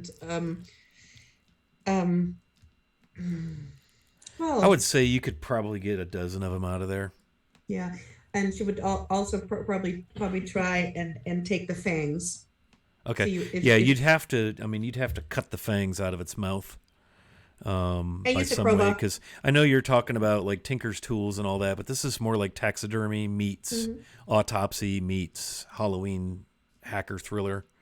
But you could mutilate the shit out of it and get its fangs out after a time. Yep. Yeah. She is not happy with this thing. That All right, her so pepper. a dozen tail spikes and 2 manticore fangs. Awesome. Yeah. And so that she can, tinker with it and see if she can, maybe turn them into some, figure out what's on them, or turn them into some arrows for Viz. I would say Viz and Rue both know these are manticores. I don't think Rance would have ever had an encounter, and I know for a fact Ronvin would not have. But Rue and Viz would know exactly what this is. Yeah, so, because she definitely wants to turn it into some kind of weapon as revenge, Okay. and maybe turn the fangs into, I don't know, how big are they? Are they like They're dagger size, or are they not like quite dagger sized, but they're big. Ooh. They would have sliced the shit out of you for sure. that would be such a cool thing to turn them into some daggers for Viz, or would they even be big enough for short swords? Maybe daggers, probably. down the road, we'll find us some master crafter. Yeah. All right, so what else are we doing here, gang? It's obviously grown quiet. Get the horse. Your Rance. remaining horse is still staked, Rue. Your riding horse is. Rance, what were you going to say, bud? Sorry. Rance has gone back to the cart. He's pulled out his lantern, lit it. He's puts the lantern down on the seat. He takes his crossbow and pulls back the thing, puts a bolt in, readies it to go. Checks his sword, grabs the lantern with one hand and the crossbow with the other, finger on the trigger, and heads off. Okay. Heads off towards south, towards the Good. to the horse. The river. Yeah, And the horse, He calls back, I am going after the horse. It's a good quarter to a third of a mile down to the riverbank, generally straight southward. Viz, you very clearly see Rance sneaking down in the direction of where the horse ran off with a lantern and a loaded and pointed crossbow, bravely entering into the dark night in search of Pepper. And that, I think, is a great place to stop. We'll just let you folks worry about the draft horse all week, whether or not it survived the attack of the Manticore. Whew. Hey, that was kind of a long session. I didn't mean for it to go that long, but I felt like it was time to experience the wild. Yeah, well done. Funny thing about manticores is they hunt and they're just ferocious, but they flee. They flee when hurt. According to some guy named Keith Amon and his lovely tome of strategy. All right, let's take a quick trip around the table. Ronvin, ladies first, take us out of here. Give us a little quick outro, where we can find you and so forth. Hi, I played Ronvin the Artificer. Else you can find me as Vivesha on Twitch, as Miss MRS Vivesha on Twitter. I am here every Monday with all these lovely people. On Wednesdays, I am on Mr. Hooper's channel, where we're playing an ultra modern 5 game, which is basically 5e, but modern. And man, that's about the only thing I'm doing right now. But we are raising money at the Games Tavern this weekend for veterans. So if you want to come join us, I'm supposed to be playing Friday night at 7. We're supposed to be playing Flabbergasted. But again, if you find me at my Twitter, MRS Vivesha, you get all of that and a whole bunch of junk. Nice. All right. Excellent. Viz, what's going on? Hey, I'm Dave. Hey, Wilson, on social medias. I play here every Monday night, obviously, self-evident. I also play here on this same channel at 7 p.m. on Wednesdays, where we're playing Dragon of Icefire Peak, but we're actually moving on from that module into something else, but that's okay. And that's pretty much the public games I do. I have one other that I play on Saturdays. I think the Friday game has died the untimely death of the GM not having enough time to play. So, but other than that, sadly, that is a thing. Yes, very good. All right. And yes, I did put the game schedule in chat. We do play on Wednesdays, and we are in to Stormlord's Wrath. All right, Rue Shahar, Andrew. Hey everyone, I'm Andrew, aka Fellowship of the Tables, here on Twitch and on Discord. Fellowship OTT on Twitter, where I mostly lurk. This is about all I'm doing online publicly right now. May change in the new year once work calms down. Nice. For right now, this is about it. Good. Very good. Last but certainly not least, Mateus Rance. What's going on, man?